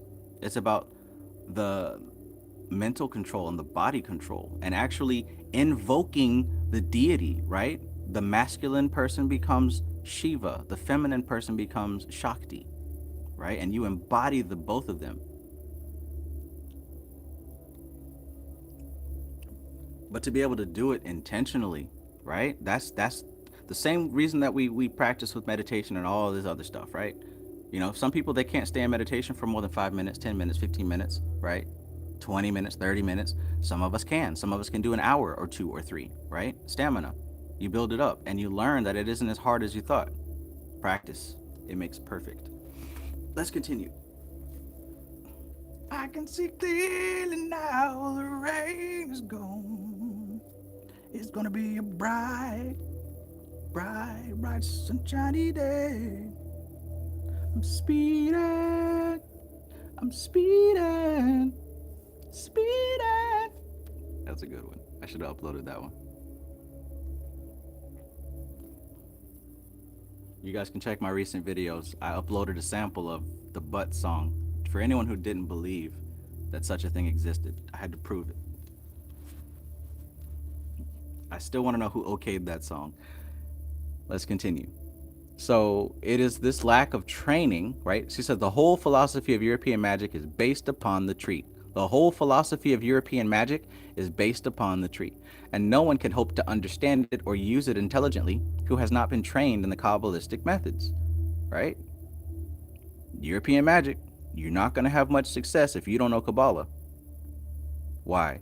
Because European magic, she said the whole philosophy of European magic is based upon the tree. All of it. So how can you consider yourself, right, being fluent or proficient in European magic if you don't know Kabbalah, right? It is this lack of training which makes popular occultism so very apt to degenerate into the crudest superstition. Your number in your name becomes a different thing when we understand the mathematical Kabbalah, right? Fortunes in teacups are another matter when we understand the significance of the magical images and the method for their formulation and interpretation of a psychological device for penetrating the veil of the unconscious. In other words, there are a lot of spiritual things that the mainstream has taken and done what the funky mainstream does and waters it down and makes it less potent, right? But that doesn't mean that the practices themselves are worthless. They came from a place of power, right? So when you look in like say for example, a lot of people don't believe in horoscopes because what do they know? They know the newspaper, and the newspaper has like 2 sentences. You're gonna have a good day and you might find some money. Well, that applies to everybody. How can it be true? It's just general. Of course they're gonna believe that it's nonsense if that's all they know. But if they really get into the science of it, they'll start to see that it actually makes sense, right? Your number in your name. You may have seen that in like newspapers and stuff. And you've probably also heard about people telling fortunes based on the tea leaves in the cups, right? That's not just, and just like what we said earlier with putting a penny in your shoe, right? It's supposed to attract money and good luck and all that stuff. To the basic muggle mind, of course it's superstition. But what must be understood is these things came from occultism, right? So your number in your name and that numerology stuff, it becomes a whole different deal when you understand the numbers of the Kabbalah, right? People talk about gematria and all this stuff. Fortunes in the teacup, right? Looking at these leaves. It's not just looking at the leaves in the cup and guessing. No. What if you're able to use your etheric vision, your astral vision, and actually make sense of the patterns that have been formed? Because keep in mind, everything that forms in the physical plane is a pattern that started on a higher plane. So for you to have patterns for... Listen, y'all. Oh my gosh.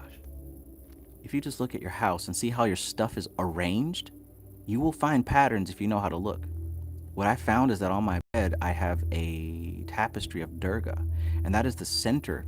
That's the center. Right at the center is an Om symbol. And when I meditate and I pray, I focus on that Om symbol. And what I found is that the space that I dwell in, it's almost like radiating from concentric circles around that Om. Like the way my computer's arranged and my bed is arranged and my toothbrush and my books, like it's literally as if there are waves and circles coming, radiating out from that Om symbol, right? I would have never noticed that if I wasn't paying attention. I wonder if you pay attention to your room, right? I don't know, maybe you smoke a little something and you take a look at your surroundings because you'll have a different pair of eyes. If you look around, you'll see that there are patterns that you probably didn't pay attention to before. So in other words, when we're looking at things like fortunes in teacups, right, based on the little tea leaves, or when they throw like the shells or the chicken bones or whatever to predict, they're not just guessing. They're using the etheric vision to glimpse at these patterns. Like, I don't know, y'all might not hear what I'm saying, but that's some... Just pay attention. Everything is based on patterns. Nothing is arbitrary, right? That doesn't stop when the YouTube video is over. Literally everything in your life is based on a pattern. speeding. I'm speeding.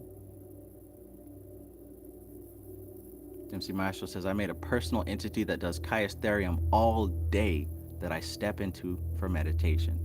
Man, if that's not a genius idea, right? Stuff Dog says, Maestro, I did something very similar, fam. LOL. If that's not a genius idea, Mariah Magdalene says, I feel like a whole new bitch. However, there's still work to be done. Always, always. And there's always time to be grateful and appreciative of where you are. I'm speeding. I'm speeding. I'm speeding. King says, I hear you, bro. When you know, you know. Thank you. Thank you. I just need a little bit of confirmation, that's all. Serious Suit AAA says, I hear you, bro. I'm telling you, when you pay attention, you're going to start to see patterns. My house looks like this, right? And at the center of my bed is the Om symbol. And it's no coincidence that that is the same Om symbol that I focus on when I pray and meditate. It has become the center of my structure, right? My dwelling is within these rings. I mean, but that's for me. That's for me. That isn't something necessarily that I teach a class on or nothing like that. But I guarantee if you pay attention, you'll start to see patterns in your home. Chaos being. All right, let's continue. 14. Broadly speaking, then, we sort out the gods and goddesses of all the pagan pantheons into the 10 pigeonholes of the 10 holy Sephiroth. All right, pay attention. The young man who was asking about, can the Qabalah help you decode dreams and all that other stuff? Whatever your question is, can the Qabalah do this? Yes. Yes. How? Pay attention to this verse specifically. This is how you fill up your correspondences. Broadly speaking, then, we sort out the gods and goddesses of all the pagan pantheons into the 10 pigeonholes of the 10 holy Sephiroth, relying chiefly upon their astrological associations to guide us, because astrology is the one universal language. For all people see the same planets, right? Right? Death, kill, reaper, peace, peace. All people say the same planets. So astrology is the one universal language.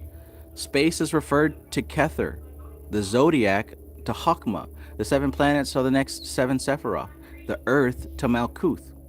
Consequently, any god who has an analogy with Saturn, guess what? They will be referred to Bina, as will any goddess who might be termed the primordial mother, the superior Eve, as distinguished from the inferior Eve. The bride of the microprosopus, Malkuth, right? The supernal triangle of Kether, Chokmah, and Bina always refers to the old gods, which every pantheon recognizes as the predecessors of those forms of godhead worshipped by the current faith. Thus, Rhea and Kronos would be referred to Bina and Chokmah, and Jupiter to Chesed. All the corn goddesses refer to Malkuth, and all the lunar goddesses refer to Yesod. The war gods and the destructive gods, the divine devils, they refer to Gibura, and the goddesses of love to Netzach. The initiator gods of wisdom are referred to Had. That's me. Referred to Had. And the sacrifice gods and the redeemers, they go to Tifereth. So great an authority as Richard Payne Knight in his valuable book, The Symbolic Language of Ancient Art and Mythology, that might be one to check out. The Symbolic Language of Ancient Art and Mythology. I actually don't have that, so I probably better get it before y'all make the price go up. That book speaks of the remarkable concurrence of the allegories, symbols, and titles of ancient mythology in favor of the mystic system of emanations. With this clue, we sort out the pantheons, thus enabling ourselves to compare like with like and make the one illuminate the other. So there you have it. If you want to fill up your correspondences, that's how you do it. She just told you that the 10 spheres of the Sephiroth, they represent 10 pigeonholes, 10 cubby holes, 10 shelves that you can place information within. You know any Saturn-related god is going to go to Bina, right? Any Earth-related thing is going to go to Malkuth. Any Moon-related thing is going to go to Yesod, right? She just said here, all people see the same planets, which means that all people relate different things to the planets. So it doesn't matter if you're in China, Zimbabwe, Madagascar, Chile, right? It doesn't matter. It doesn't matter. If you're able to find the correspondences with the planets or with the zodiac, you can make it fit on the tree. So fill up your correspondences to the point that it becomes automatic, autopilot. Like I don't even have to think about it. I just know. I have it by color. If I see yellow, I know that's Tifereth, off rip. If I see blue, I know that's Chesed, off rip. If I see red, I know that's Gibera. I don't have to think about it, right? Look, did you notice that I always have red and blue and yellow, right? That represents to the middle triad, right? So where would the upper triad be? Where would the lower triad be? Right? If you make everything in your life line up with the tree, this stuff starts flowing effortlessly. But you thought I was just doing it for decorations, right? We're still living it. We living this till the day that we die. Survival of the fit, only the strong survive. Stuff Dog says, where I sit and do my work, it's like a triangle. Set up like a triangle. And I'm at the top of the triangle, like the capstone. I asked my wife if she saw it. She said, nigga, I don't know what you looking at. Right. Right, Magdalene says, I'm acting like a fool right now. I'm so hype. Bina, niggas. MC Maestro says, I get all that correspondence stuff. What candle do I use? Man, listen here. You don't get out here with that candle stuff? Yeah, I get all that, but explain what Baphomet is. Like, you ever hear somebody ask you a question and the challenge is hot on their breath? Like, they're not asking you a question. They're asking you the question because they want to fight. They're ready to fight. Yeah. Well, tell me about Baphomet. Is it not true that Baphomet? No, it's not true. Leave me the hell alone. I was done with Baphomet after I made that post.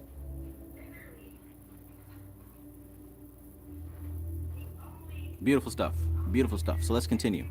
Like she said, with this clue, we sort out the pantheons, thus enabling ourselves to compare like with like and make the one illuminate the other, right? You make the one illuminate the other. That's how you do it. So if you know that this is how the tree works, you're not going to struggle anymore. Oh, there's so many gods and I don't know what this god and that god. No, I don't think like that no more. There's only 10 gods, y'all. Like in my head, there's only 10 gods.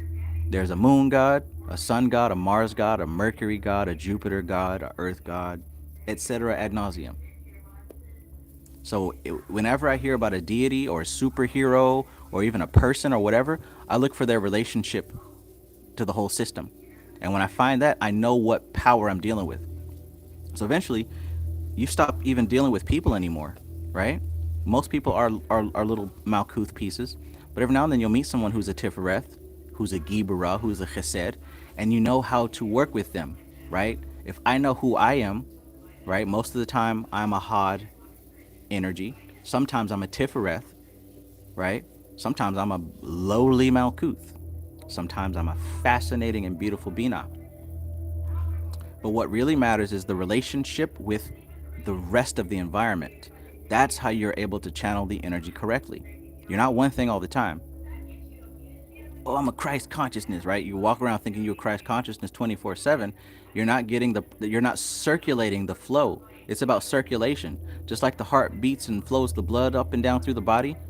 What would happen if the blood was stagnant, just sitting in one spot, right? This is why it's important to know. And like I keep saying, the unconscious mind speaks through symbols, relationships, and relationships of symbols. And if you learn the relationships and the symbols that they correspond with, you got it all figured out. You don't have to collect the knowledge. You don't have to collect the content. You just understand the context. You just understand the context. Please let me know you understand. If you don't, I get it. Atropa said, somebody yelled at me because he said I didn't use Maya in the proper context. I said, I don't know what I was talking about because I was learning from people who didn't know what Maya was. Well, I was learning about Maya from Gyan Yoga. Yeah, please refrain from having a debate and an argument with people who don't study this stuff professionally. And when I say professionally, I mean study it every day. Some people, you'll find most people aren't like us, right? They'll learn something and just stop there and keep that for the rest of their lives, right? That's dead knowledge. That's like that blood that's not circulating. So when you come to them with a deeper level of understanding, they're not even trying to understand, right? Like I said with the young man that was ready to fight, he had a challenge on his breath when he asked me about Baphomet. He had a challenge on his breath. He wasn't trying to learn. He was trying to argue. I don't have time for that. I have stuff to do.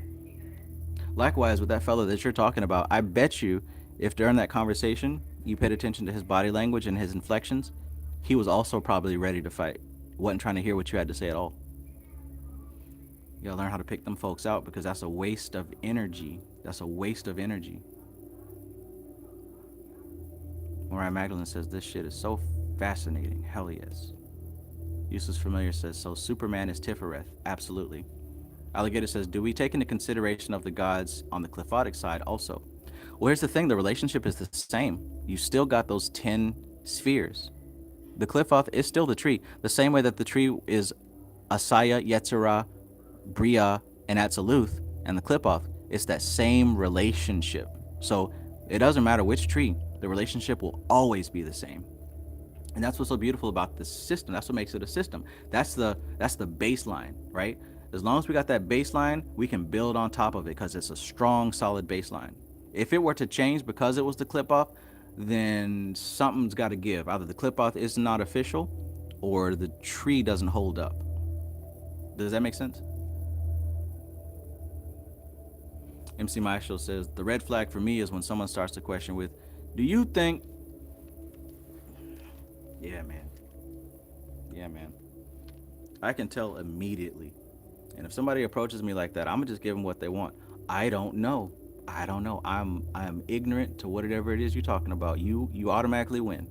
You can walk away feeling good and upset because you didn't get to fight with me.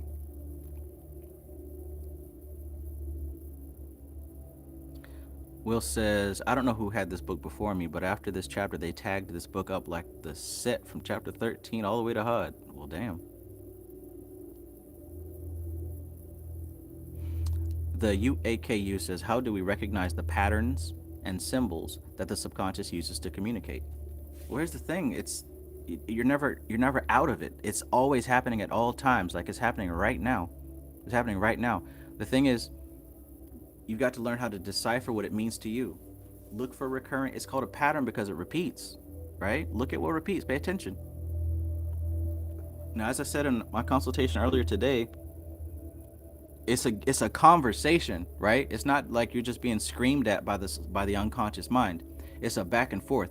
These symbols are presented to you, and it's up to you to interpret them. And once you interpret them, you feed it back, and the cycle continues. It's a conversation. You're not just watching TV. You're living part of this whole thing. So first is to pay attention to the fact that you're being communicated with. Then you communicate back. That's what she's talking about all up and down through this chapter, right? In verse 11, she says he uses a philosophical conception of the tree to interpret what it represents to his conscious mind. And he uses a magical and ceremonial application of its symbolism to link it up with his subconscious mind. That's what she's been talking about this whole chapter.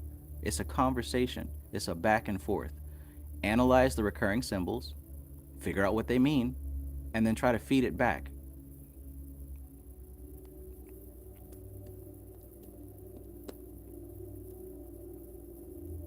I know this, I guess this is kind of advanced. I don't know. I've been in it for so long, I'm starting to lose track of what is advanced and what is simple.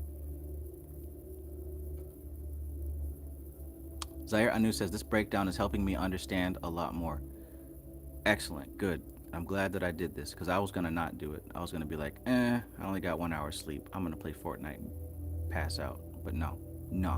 This is more important than Fortnite. Right? And I was thinking about the video that I did yesterday about free will. My pleasure centers are saying, let's play video games. But my heart and my higher intelligence is saying, all energy, time devoted to the ideal of the Most High is the purpose of living. So when I do this, this is devoted to the Most High. This is devoted to life and love, right? I'm doing this out of love because I know that it's the right thing to do. Fortnite, not so much. So yes, all that to say, I'm grateful that this is helping you break this down, because you know, yes, that's good. Atropa says, yes, I got the Kabbalistic Tarot by Wang. I'm in the process of ordering Godwin's Kabbalistic Encyclopedia tonight. Okay, cool, cool. Serious Suit Triple Eight says, well put, Travis. Love how you didn't say traumas. Yeah. Stuffed Dog says, when you really get good, you start to define what that shit means. Give it meaning. Right. I'm telling you, it's a conversation.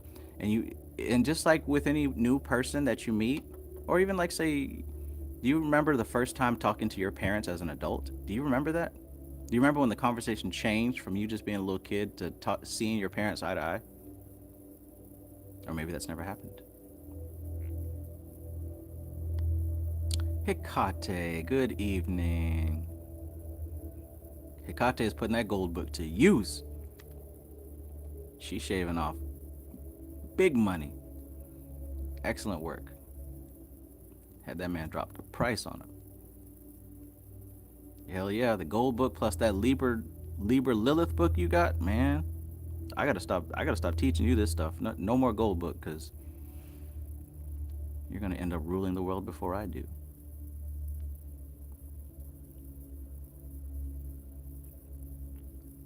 Stuff Dog 69 says, I'm wondering if it's more important than Elden Ring. That shit got me up at night shaking like a $2 hoe. Shit is deep. Yeah, man. See, I put limits on it. Like, I love me some Fortnite, but I have to put limits on it. I have to, because I will stay on there all day if I let myself.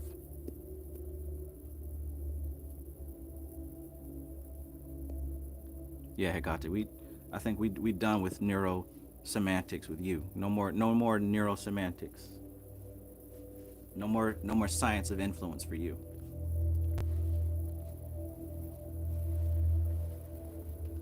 I feel like spilling the beans on a secret book. Who wants it?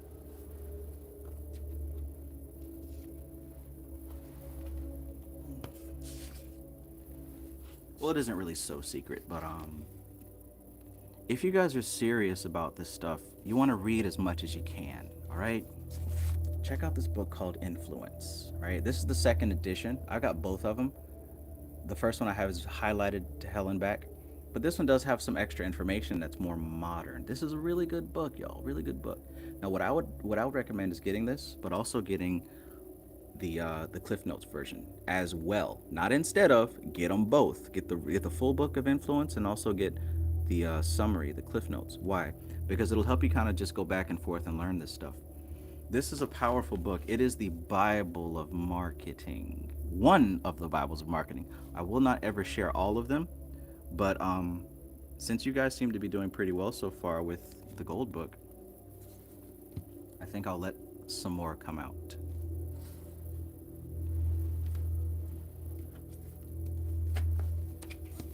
In the beginning, I was so afraid that people would use this influence stuff for evil. But then I realized most people don't take action anyway, so I can share whatever book I want. At best, somebody's going to buy it and never read it. But I know that there's a very small group of you who actually do buy these books and read them. So, yeah. Maybe you can use this. Maybe not. Who knows? Who knows? Don't sleep on it. Even though this is a very popular book, like I said, most people don't read. Most people do not read.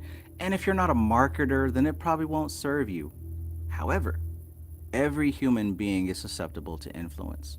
So whether you are selling widgets and sprockets, or whether you are, I don't know, there's a lot of things that you can do. A lot of things that you can do, right? This is the next level of magic. It goes past summoning demons and shit, right? That's where most people are stuck at, because that's as far as their brain can expand, and that's okay. But when you expand even further, you enter a realm where you don't need spirits anymore. You're dealing directly with the power, right? And power is the ability to facilitate change, okay? Got to choose these words carefully. Power is the ability to facilitate change. Now, there are easier ways to facilitate change. There are effortless ways to facilitate change. And if you listen to some of the stuff I said before, on the lowest level, you have to exert heavy physical labor. You got to work hard in order to make change, right? But at the higher levels, you do less labor. Why? On the lower level, you're physically influencing the physical plane, and that's the most inefficient way to do it. But on the higher levels, you're influencing the emotional plane, you're influencing the mental plane, and eventually, when you become the HNIC, the head Nyarlathotep in charge, you begin to influence the spiritual plane. Now, with each expanded level of influence, you're influencing more of reality. You feel me? So not just the roommate, not just the coworker, you start influencing the company itself. And it sounds far-fetched, I know. But I have seen rules change based on me, right? I've seen company-wide changes. I've seen store-wide changes. You know what I'm saying? Like, I've seen things move based on some of the stuff that I've worked with. Influence, man. But to the three of you who actually read that book, you're going to be ahead of the game. For those of you who buy it and let it sit on your shelf, you're going to be all right because the vibration of the book will be in your home, so you'll be good. But for them three of you who's going to read it, prepare for your life to change. You'll start getting everything that you want, and then you won't even have a need to do spells like that anymore, right? I don't do rituals like, oh, I need some money and I need some booty. Like, I don't do no spells like that no more. I don't have to, right? And I prefer it that way. When you do spells like that, that just shows that you don't have it. So it's like now your focus is desperate to get it. You're trying to fill a void. But eventually, when you start realizing why you have those desires in the first place, it naturally just melts away. And now you can focus all of that energy on doing something to help the world, right?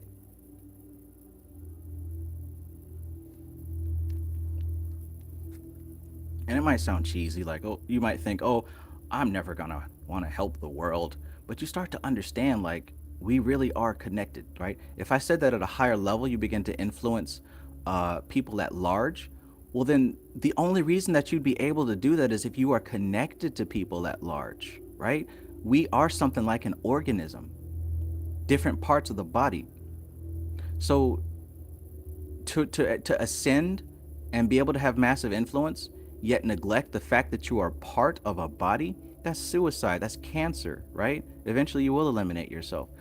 So I know a lot of people look at these millionaires who donate money and give money and stuff like that, and they're like, oh, well, it's just a tax write-off. Okay, it might be a tax write-off, good. But you know what? That money is real money that's going to help real people, right? Whether it's a tax write-off or not is none of your business.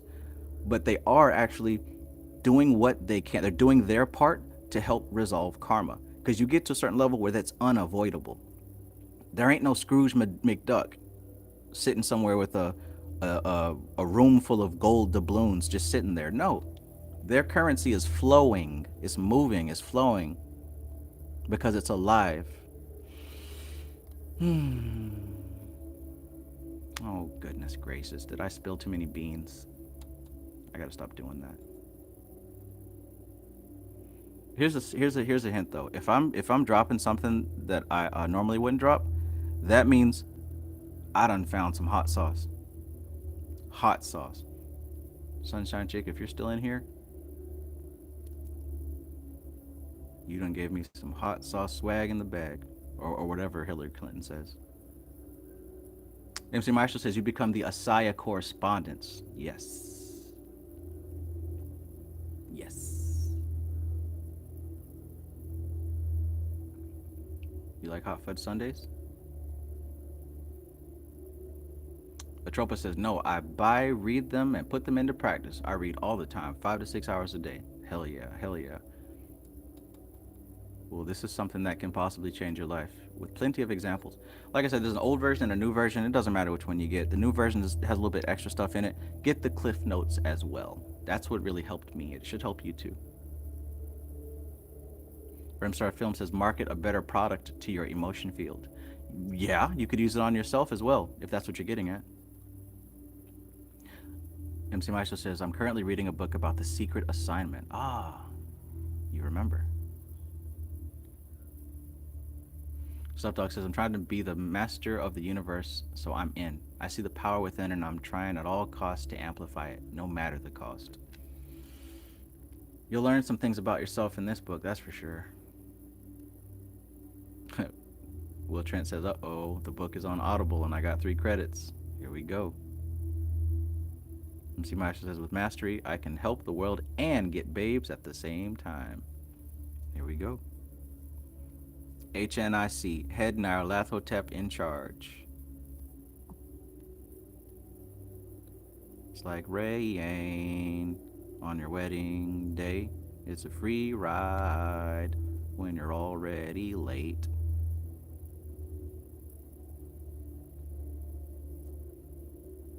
Stuff Dog says, I just got the original print of Influence for $3.99. Shit was meant for me. It was only one left. When I tell y'all I have an entire bookshelf of these kind of books, I am not exaggerating.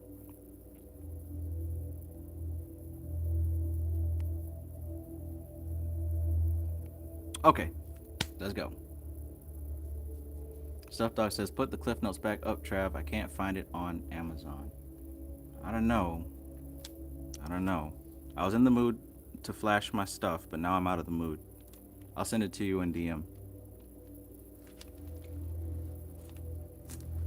There's a couple different versions, but I'll send it to you in the DM as soon as we finish with this. We're almost done. So let's complete this page. All right, so essentially, number 15. In the system he gives in his book of Correspondences, 777, Crowley assigns the gods to the paths as well as to the Sephiroth. This, in my opinion, is a mistake and leads to confusion. It is the Sephiroth alone that represent natural forces. Okay. The paths are states of consciousness. Did y'all hear that? The Sephiroth alone represent natural forces, but the paths represent states of consciousness. The Sephiroth are objective, and the paths are subjective. That should be highlighted, but I think I already highlighted it, which is why I didn't highlight it. But for the sake of conversation here, it's the Sephiroth that represent natural forces. The paths represent states of consciousness. And because of that, we can say that the Sephiroth are objective and the paths are subjective. Let me know if that makes sense. It is for this reason that in the working glyph of the tree used by initiates, the Sephiroth are always represented in one color scale and the paths in another. Remember I brought that up the other day? Those who possess this glyph will know to what I refer. So in other words, if you look at the front of this book, you'll see that there are colors associated. There is a Bria scale, right? There's the queen scale of the colors of the Sephiroth, but the paths are under the king scale. So we're looking at the Sephiroth in one world, and the paths represent another world. So they're different modes and different functions. In other words, the colors used in this particular picture are very deliberate, right? Very deliberate. And it's almost like an overlapping of two worlds. Now, if you have Robert Wang's Atropa, you said you've got this book. If you've got the Kabbalistic Tarot, this can be your homework assignment. This can be your homework assignment. Do this. Look at your cover of Mystical Qabalah. Look at those colors right there, right? Now have that next to you. Grab your blue book. Well, this is not the blue book, but this is the Kabbalistic Tarot. Grab that and then flip this bad boy open all the way to the end and go to Pagina 273. And you're going to notice that there's a bunch of colors here. 273. Now I want you to pinpoint which tree is used, because look, you got the tree of Asaya, all that. Yetzirah, Bria, Atziluth. 1 is Kether, right? 2 is Chokmah, 3 is Binah, 4 is Chesed, 5 is Giburah, 6 is Tiferet, 7 is Netzach, 8 is Hod, 9 is Yasod, 10 is Malkuth, and then the paths, right? So look at the color. If we got Tifereth is clear pink, that's Atziluth. That's not what we see on this picture. So that ain't it, Chief. But we know that Tifereth here is yellow. So let's check this out. Number 6, Tifereth. Gold amber? No. Rich salmon? Pink rose? No. Yellow gold. So it looks like the color is from the Bria scale. You see how that works? So the Sephiroths are in the Bria scale. But if you look at the paths, that's not what's going on. It's actually something different. All right.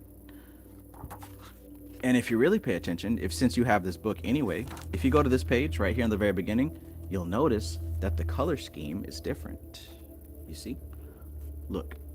Yellow, yellow. What you got over here? Sky blue and purple, right? Look, you got green, you got white. Look what you got over here. What, did I say green? No. Light blue and white. Over here, green and blue, right? So it would help you to see what scale those are a part of. Now, what does that mean? That's a little bit more advanced, but just paying attention to these different minute details will start to set your brain in motion to seeing just how intricate this really is. It's not just something somebody threw together because it looked cool. This is really an intricate scientific glyph.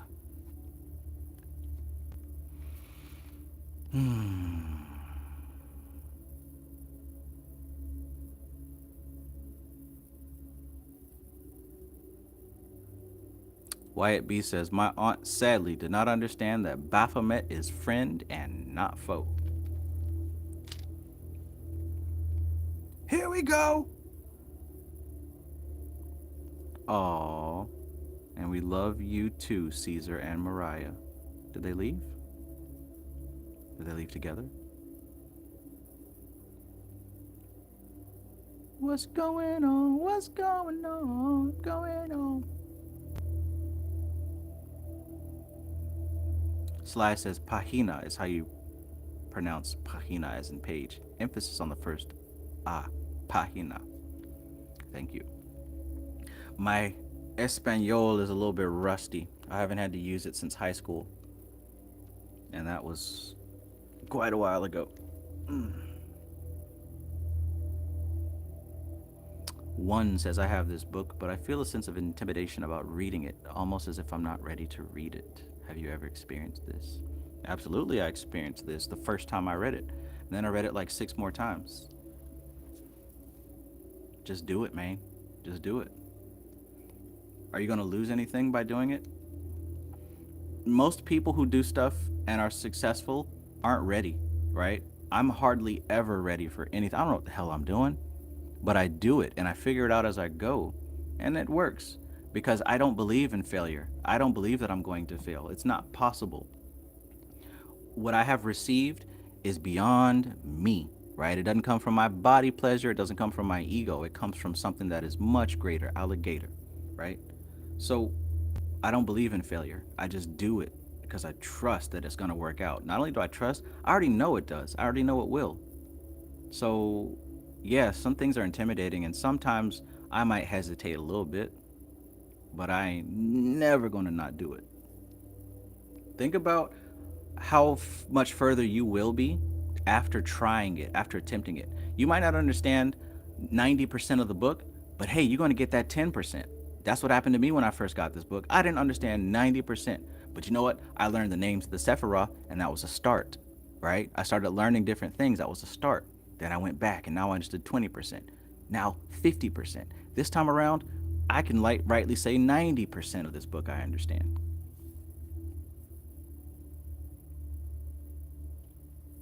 Pahina.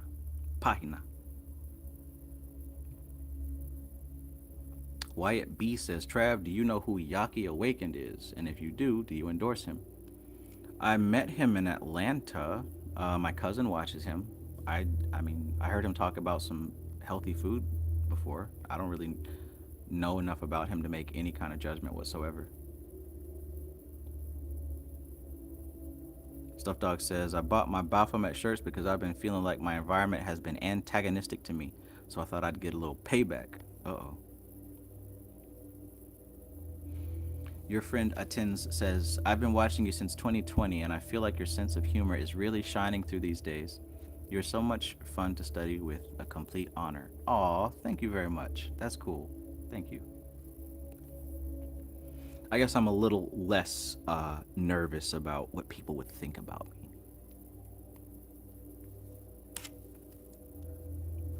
Mainly because, no, I won't say that, because that would be creepy.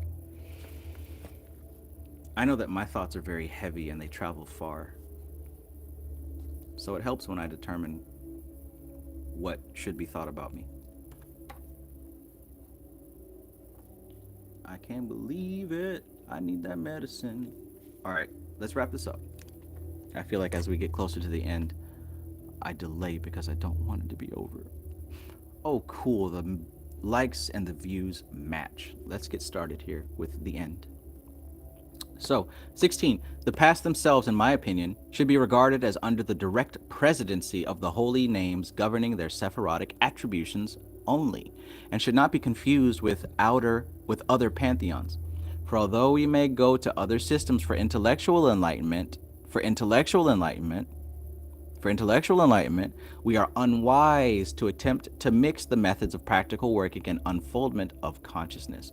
In other words, do the exercise she said before about collecting correspondences from other spiritual systems, but understand that when you're working, it'll be a better idea for you to stay within the paradigm of the system that you're working in. So don't just mix and match, because that might not always work.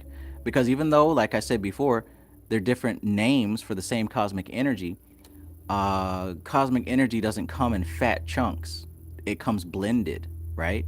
Blended. So this morning, like say for example, I was watching Corporeal Chaos Consulting Arius, and he was talking about Legba, Eshu, right? And there are correspondences with Lucifer, correspondences with Loki, right? They all do have Nyarlathotep Hotep. There are correspondences with all those deities, but they're not strictly interchangeable, right? They're not strictly interchangeable. They have many similarities. They overlap, but the recipe is slightly different, right?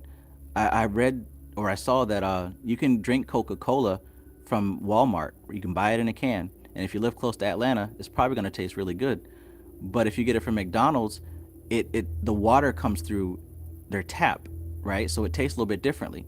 And if you go to the West Coast, the Coca-Cola is going to taste a little bit differently because the water is used. So it's the same formula, but it's going to be slightly different depending on the region, on the locale. Likewise, yes, there are all types of Saturn gods who can fit in Bina, and all types of solar deities that can fit Tifereth, but try to stick with a system that is already put together, right? Let me know if that makes sense. It should make sense.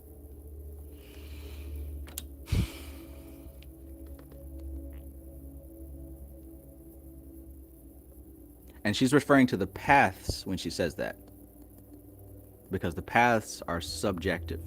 Now the Sephiroth, yeah, you can mix and match.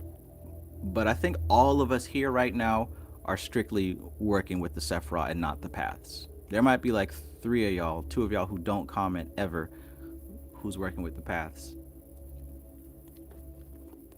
17. For instance, the 17th, nice.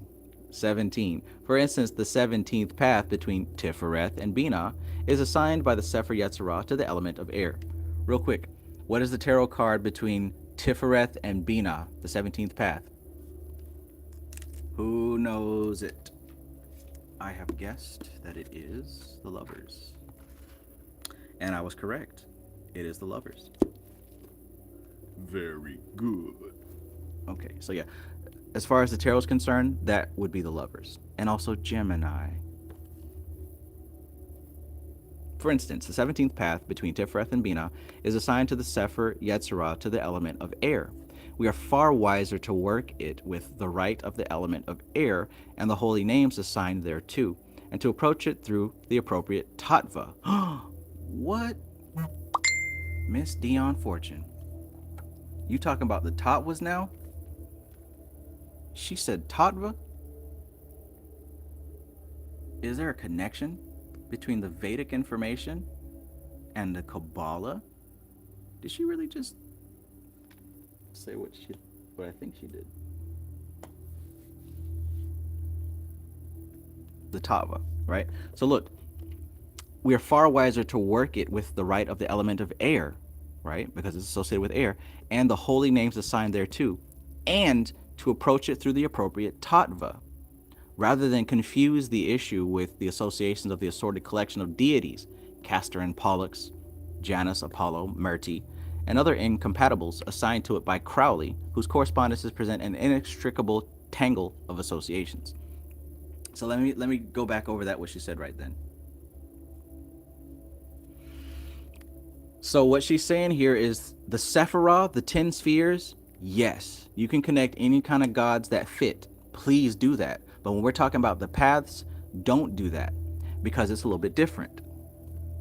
So what we know from the Qabalah is that 17th path is represented by the Lover's card, right? Right here, the 17th path is represented by the Lover's card. Now, it's also represented by the element of air and also Gemini, right? Those things make sense. They make sense. So she says that we're far wiser to work with the right. So if you're going to be doing work on these paths, this is what she's saying for better results. What she's saying is different from what Crowley said. Crowley said you can use these deities. What she's saying, and hell, maybe you want to go test it out for yourself. Maybe you can test it out for yourself. But what she's saying is you want to work with the element of air, right? And also Gemini. Why? Because Gemini is an air sign and it connects the Lover's card, right? And she also mentions the Tattva for air, which we know is Vayu. It would make sense, right? So we're dealing more with a very precise and specific energy. It's not something kind of dense and solidified. It's a little bit more subjective, right? Because then she talks about Castor and Pollux. Why? Because Castor and Pollux is identified with Gemini, right? The star constellation. Janus, the two-headed god. He's looking in and out both ways. Again, that deals with the Gemini. And then as far as Apollo and Merti, they deal more with Tifereth. You see what I'm saying? So she's saying don't go this route. Stick with the basics. Look at how fundamental this is. The air element, the air tattva, and the holy name assigned with that. It's pure, right? But if you say Castor and Pollux, that's not pure. If you say Apollo, that's way off the mark, right? In contrast, Apollo would fit very well with Tifereth. Jesus would fit very well with Tifereth. Superman would fit very well with Tifereth. There's not much of a conflict there because the similarity between them all is that they are the hero that everyone depends upon. They hold the whole system together. That's not the same type of thing we got going on with the paths. The paths are more subjective, meaning that they are less expressed. Please tell me that makes sense. Here come the men in black. Men in black. Galaxy Defenders. She hit them ad-libs, man. Oh, here we go. I used to want to be a Men in Black so bad. I didn't know how I was going to get hired, but I just wanted to be a Men in Black so bad. The good guys dress in black. Remember that, just in case we ever face to face and make contact. The title held by me, MIB, is what you think you saw, you did not see.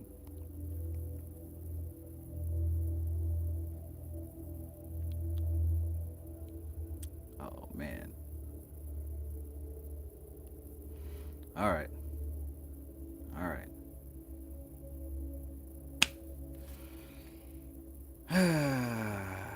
Okay, last verse. So, 18. The Sephiroth should be interpreted macrocosmically, and the paths microcosmically. Thus, we shall find the clue to the tree in both man and nature.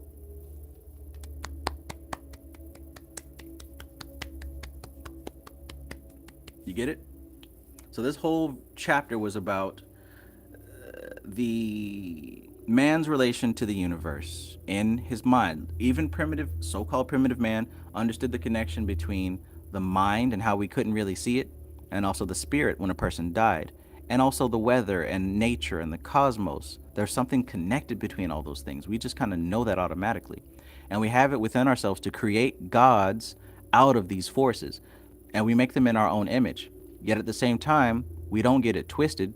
We know that thunder is not a person up there hurling lightning bolts, but we use that symbol to have something to conceive of, right? Sometimes it's just better to grasp it.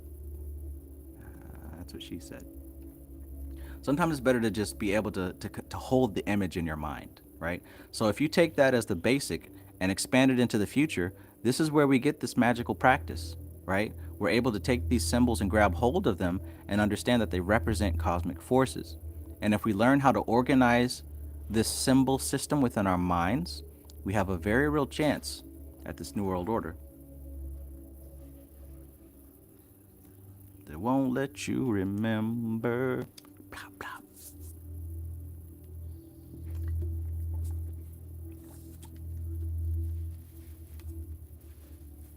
All right.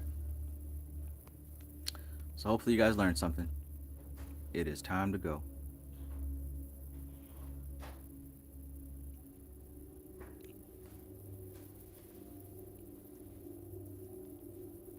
Galaxy Defender.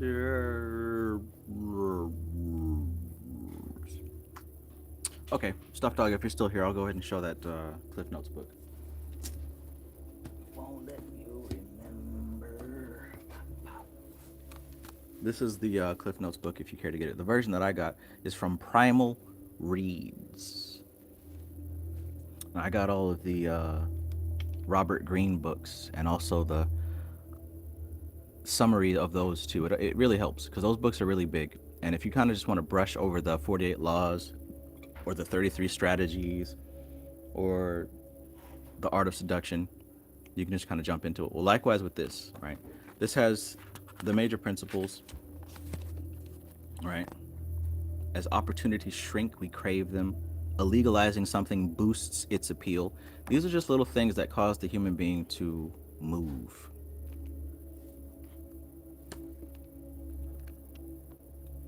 Some of you will get it. Even fewer of you will read it. It's optional. It has nothing to do with Qabalah, but I find that type of information fascinating. I'm very interested in the things that all of us are subject to. You know what I'm saying? Like if it affects everybody, no matter who you are, no matter what culture, no matter what race, what age, I want to know about that. Right? You feel me? If it's something that affects all of us, no matter what, I gotta know about it.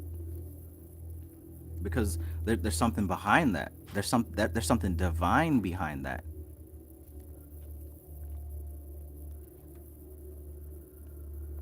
And here's the thing.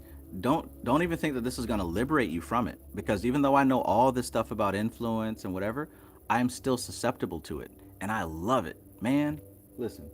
I love when I see a product that the advertisement is so great and it meets my needs and it's affordable and I buy it, and I love that whole experience of buying something that you're satisfied with, right? I love that.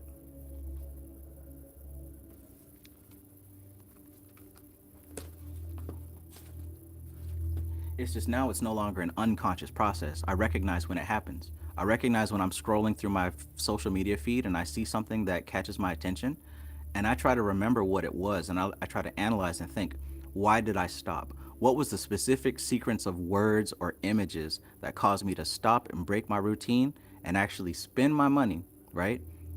Oh, and don't let it be somebody that I've never seen before, right? Have you guys ever seen an ad from somebody that you've literally never seen, and the game is so good that you pull your wallet out and purchase the thing? Oh, I love it. I love it. And I gotta know how the hell you did that to me. How did you do it to me? Well, that's just me. That's just me. As opposed to just like recklessly just spending money buying shit willy nilly with no real rhyme or reason. It almost becomes like a game to me, like a spiritual experience.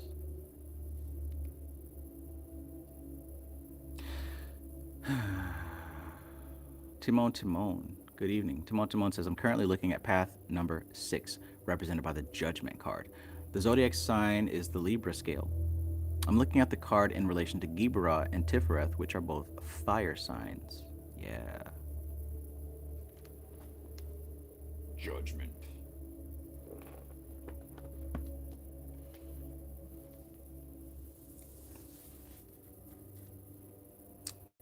we'll get into this much later, but even the paths have patterns themselves. There's like, let me see. There's, I want to say, 2 groups of 2 and like 8 groups of 3.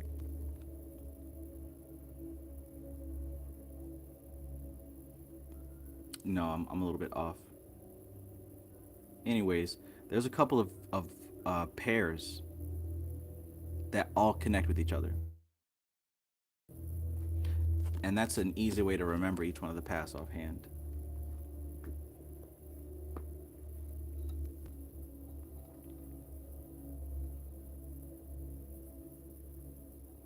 Atropa says, always learning something new. Love that I'm because you're a great teacher. Yeah, I want to know what's behind the curtain. Heck yeah. Stuff Dog says, I just bought some singing bowls. I bought a small one. Then I was going to take it back because I really wanted the big one. I said, fuck it. I went and bought the big one anyway. Now I have 2. Positive, negative. Yeah. Yeah. Atropa says, I have a quick question, Travis. Say like you and a spirit have astrological signs that are the same or that mesh well. Does that improve your involvement or communication with that spirit? It can, especially if you want it to, because we understand that these spirits aren't actual like people. They are patterns of energy. And if there is a correspondence between that pattern of energy and the pattern of energy that has created your physical vessel or even mental vessel, hell yeah. Hell yeah. Just like what we learned in this chapter, there is a correspondence there, right? And if you look in that book, I believe it was the Complete Magician's Tables. Actually, you can find it in Lon Milo Duquette's Chicken Qabalah. He has a circular chart of the zodiac and all of the goetic spirits according to what day they rule. It's no surprise that I have King Payment on the day that I was born. Maintain your frame, be ever vigilant, exert your influence, always be leading. I didn't know that when I had that channel experience with King Payment. I didn't know that at the time, right? So yeah, there will be correspondences with certain energies and entities based on your astrological sign, the day that you're born, all that stuff. Yes, yes. And even if you look at a book like Judica Ill's Encyclopedia of Spirits, you'll see that certain entities have favored days and dates, right? So there's a reason why they chose those dates, right? There's a very real influence that it has. So yeah, absolutely, Atropa. Absolutely. Now that doesn't mean you're limited to only working with deities that you have stuff in common with. No, because truly you are composed of the essence of the entire cosmos. So you can do whatever you want. But why not save yourself a little bit of time and effort and work with those things that are very connected to your meat suit?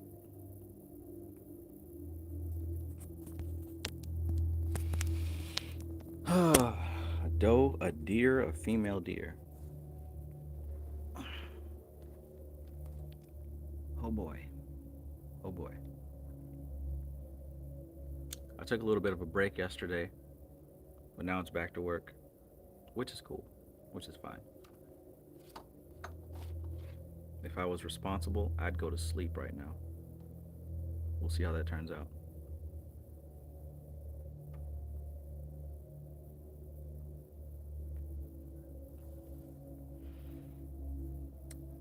All right. So, yeah. Hey, God, this is what's the name of the gentiment that have the goetic? I'm not sure what you. Oh yeah, Lon Milo Duquette. So here's what you do, Hecate. I don't know what Goetia books you have, but most of them have the dates that the goetic spirits correspond to, right? Um, what's an easy way for you to do this? You have the Kabbalistic Tarot, right? You got this book. Well, in the Kabbalistic Tarot, there is a page, one of my favorite pages, I believe it's like 50 something, where it's got that wheel, the chart of the dates on it. Here's one way that you can do this. Give me one of them hot dogs. All right. So, as you can see here, the zodiac wheel with your sign on it. So if you look over here, no, this ain't it. This ain't it, Chief. Here we go. Here we go. So you'll see a wheel like this, right? And with me being Gemini, right, being born within this little slice of life, each one of these decans are ruled by two goetic spirits. So if you have a book that's like, what is it? Demonaltry Goetia, or even if you just look online and see what date corresponds with the goetic spirit, you're going to find that there is a specific goetic spirit for your birthday. Now that doesn't mean that is your that's your patron deity or whatever. No, it just means that there's a little bit of an affinity with the energy that your body was created under and the energy that is represented by that spirit. That's all. So if you were to locate your date and find out what goetic spirit corresponds, um, who knows? Maybe you can find somebody that you can work with. But specifically, the author's name is Lon Milo Duquette. The book is Chicken Qabalah. And I believe he actually has this chart with the goetic spirits wrapped around it.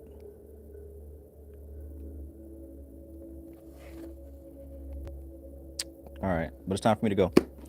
And I'm not the only one. Looks like some other folks have to go and get some good rest. I'm going to try to catch DoorDash before these restaurants close because I didn't buy any food this week. Irresponsible me. Look, I have been working hard. I have been working hard, not getting any sleep. I need to do that though. But it's okay. It's all right. I've been in worse situations.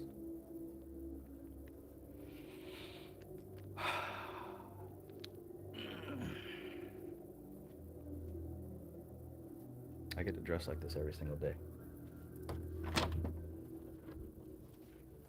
Can't nobody tell me nothing either. All right, y'all. Have a good night. I always enjoy this. Enjoy spending time with you all.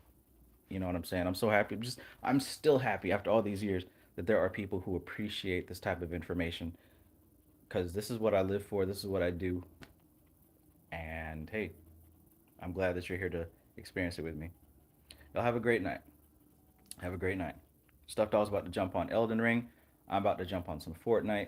And then I'm going to catch some Z's. Alicia M., good to see you. You've been quiet. Have a good night, everybody. Thanks for being here. This is TK Trav, aka Travis Magus, here with LVX777. I love you guys. Peace.